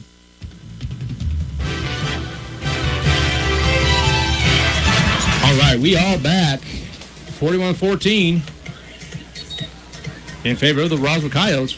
8 minutes and 20 seconds left. Let's see what Coach Lynn will do here, if he will continue with his second-team offense here. Well, unfortunately, I think that's Nathaniel Best that's injured. So thinking they'll it is almost Best. for sure go with Quinlan if they get the ball back. But I know Coach Lynn wants to see this second-team offense do something no matter who it's against. So we'll see what happens here. We do have regular returners out there. That's Colby Sanchez, deep, and Cloud and Toscano, a little shallower, and they go with the squibber. Squib. But you don't want that guy with the ball. That's A.B. Toscano with the ball, and he broke one earlier. He could break one again, but he's going to be hit by number 5, Nick Hull. Good return by A.B. Toscano and a nice hit by Nick Hull. It will be first down for the Roswell Coyotes now. It's going to really hurt his average, only 17 yards on that return. Yeah, he's had a pretty good night, huh? He has, returning kickoffs, an 87-yard touchdown, a 35-yarder, and now a 17-yarder. Yeah, the Roswell Coyotes wearing the traditional red jersey, red trousers. Actually, it used to be red jersey, white pants. That time he's going to hand it off this time to Lujan. Nathaniel Lujan. Yeah, nice run. Going to get 8 or 9, depending on the spot. Looks like it's going to be 8. So number 45 is Logan Hoover. He's going to come in the ball game now, along with number 22. That's not Zy Carrasco. That is Rendon Duran. That's Rendon. That's correct. Rendon Duran.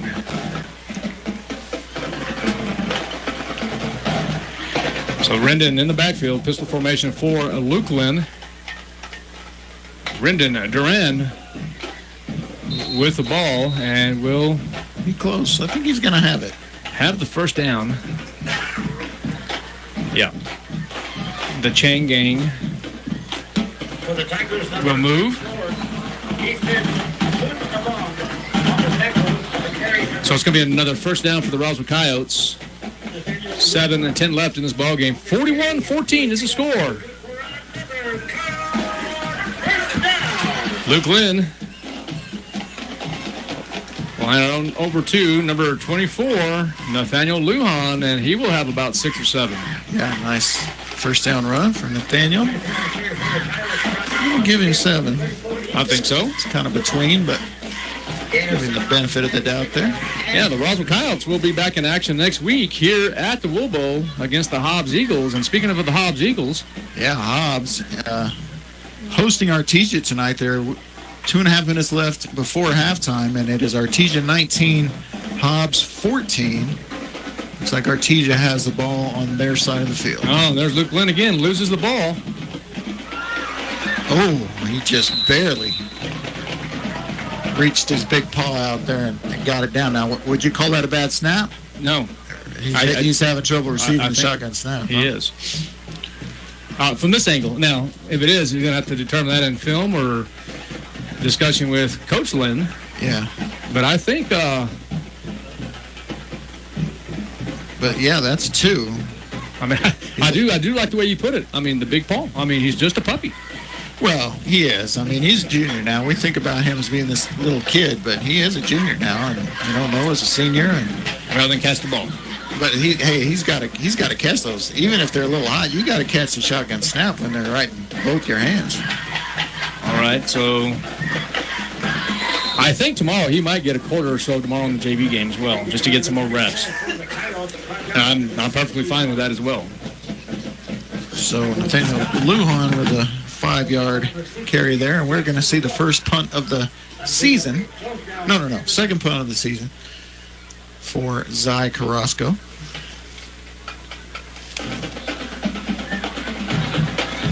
Okay, so Zy going to kick from about the 23-yard line or so, 23-24. And look at that punt.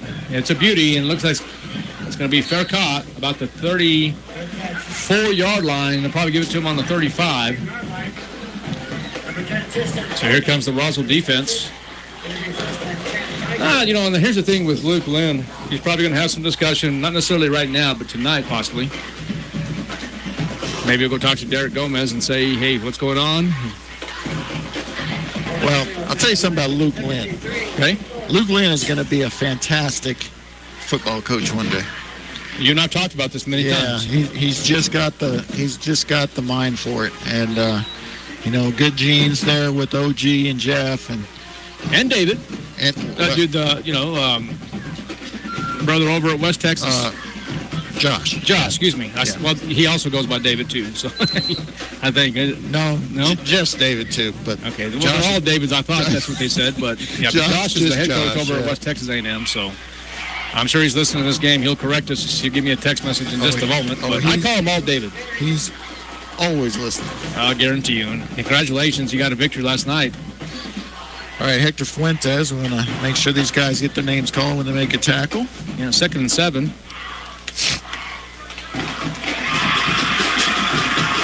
And a good tackle there by. I'll get it. Looks like it's number 32, Cannon Ramage. PA gave it to Adrian Lucero, who's in the game, but I'm pretty sure it was Ramage. Okay. It might have been Adrian. Adrian taking up football taking it back up, didn't play last year. And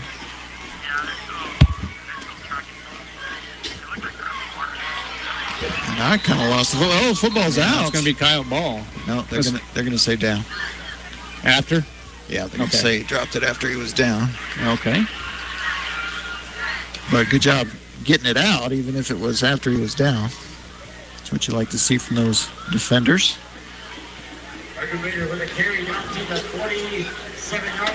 Yeah, I'm just looking downstairs there, see if there's some extracurricular activity going on, I think. Run up the middle. And number 18, Gabe Anaya, I believe, on that tackle. Okay, so Gabe Anaya with the tackle.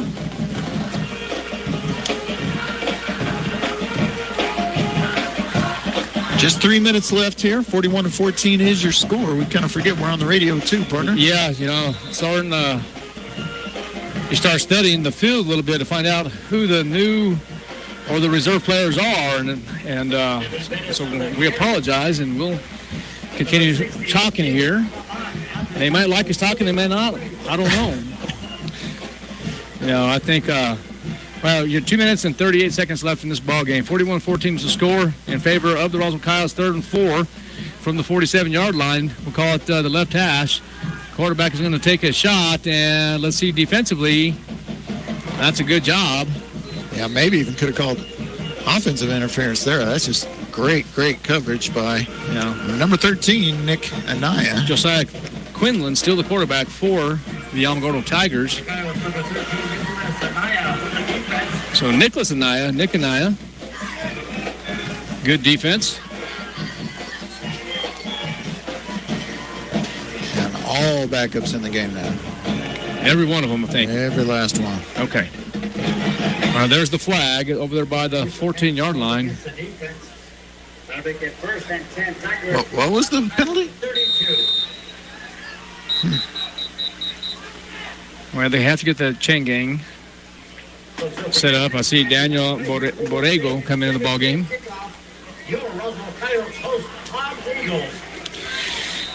Speaking of hosting, of course, the Alamogordo Tigers will be back in action next week in Alamogordo as they play Albuquerque High.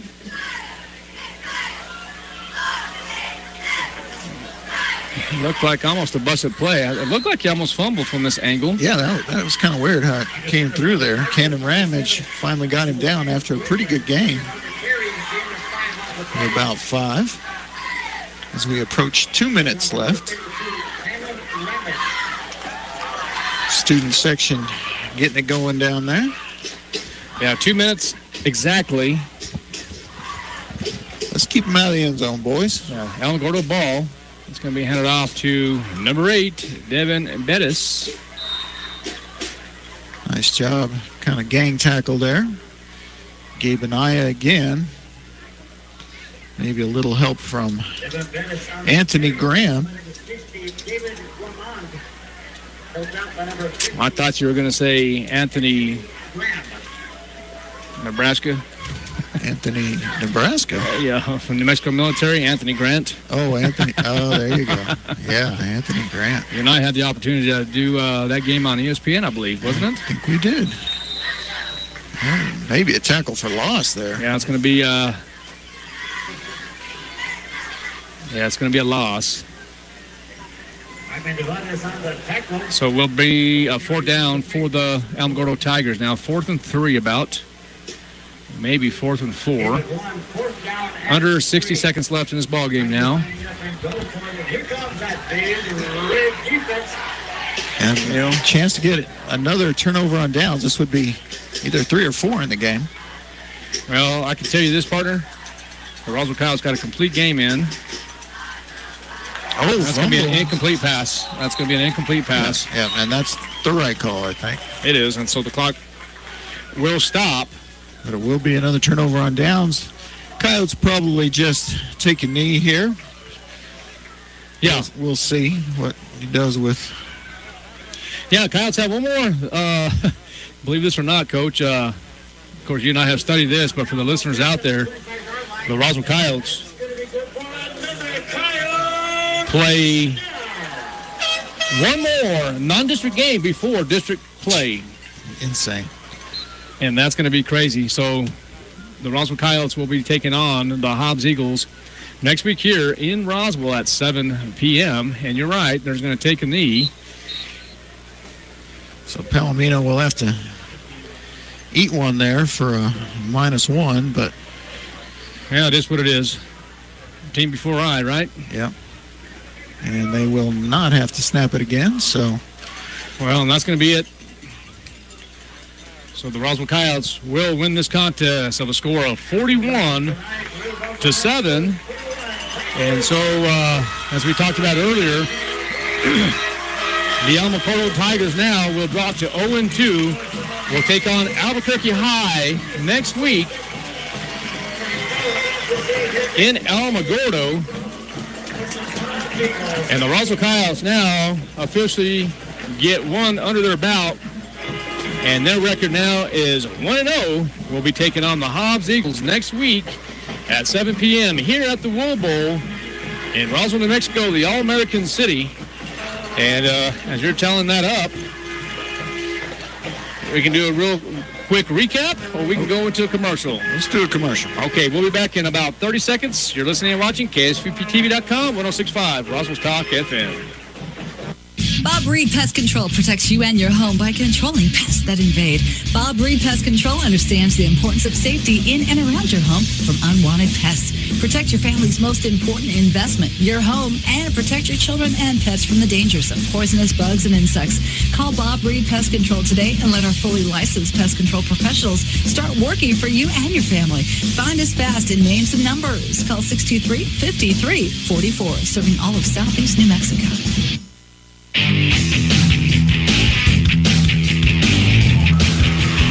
All right, we are back. Coyotes win here in week 2 of New Mexico high school football of a score of 41-14. Coach McDonald, I know you have some stats for us. I certainly do. Going to start with special teams. As usual, Frankie the Leg Lara was 5 of 6 on extra points. 2 punts for Zach Carrasco in the game for a total of 62 yards. Matt Castillo had a punt return of 33 yards.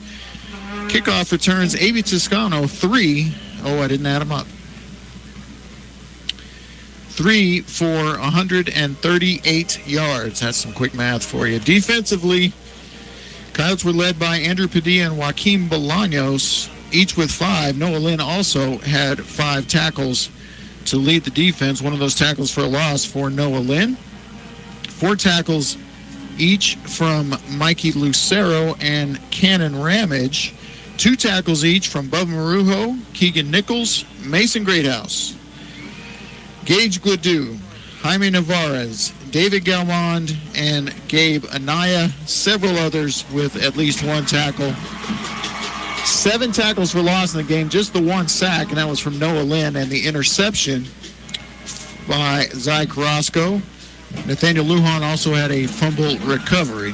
Offensively for the Coyotes in the game, Luke Lynn, 1 of 2 passing for 9 yards and an interception. Jacob Palomino, 8 of 15, 110 yards, 1 touchdown, 1 interception. Noah Estrada caught 1 ball for 9 yards. Logan Hoover caught 1 ball for 9 yards. Matt Castillo caught 2 for a total of 19. Keegan Nichols caught 2 for 28 yards. One of those was the 23-yard touchdown. A.B. Toscano caught 4 balls for a total of 59 yards. Rushing the football, Brendan Duran, 1 carry for 2. Zaya Carrasco, 1 carry for 3. That was a touchdown in the Wildcat formation. Matt Castillo only had 1 carry, but he ran that in for a 15-yard touchdown. Nathaniel Lujan, 5 carries for 21 yards. A.B. Toscano, 3 carries for 35 yards. Jacob Palomino, 5 carries for 40 yards. And Jalen Cloud, 15 carries, 126 yards, 2 touchdowns. And that's your stats for the game, partner. Sounds good, Coach. Well, I appreciate that. And thanks to all our sponsors, KSVPTV.com, and everyone that has made this happen. We're going to close this out, but the Roswell Coyotes now 1-0 in non-district play. Have one more non-district contest before district play starts. So the Roswell Coyotes will be taking on the Hobbs Eagles next week, September 6th at 7 p.m. here at the Wool Bowl. Art Sandoval, Kelly McDonald, tuning off. We'll see you next week. Safe travels back to Alamogordo, and it's always great to be a Coyote. Have a good night, and see you next week. That concludes this edition of Roswell Coyote Sports on 106.5 Roswell's Talk FM. Sports on 106.5 Roswell's Talk FM and online at ksvptv.com is presented by Artesia General Hospital, Bob Reed Pest Control, Candlewood Suites, Central Valley Electric Cooperative, Dion's Pizza, Salads, and Subs, Eastern New Mexico University, Farmers Country Market, Maupin and Brown Dentistry, Pecos Valley Equipment,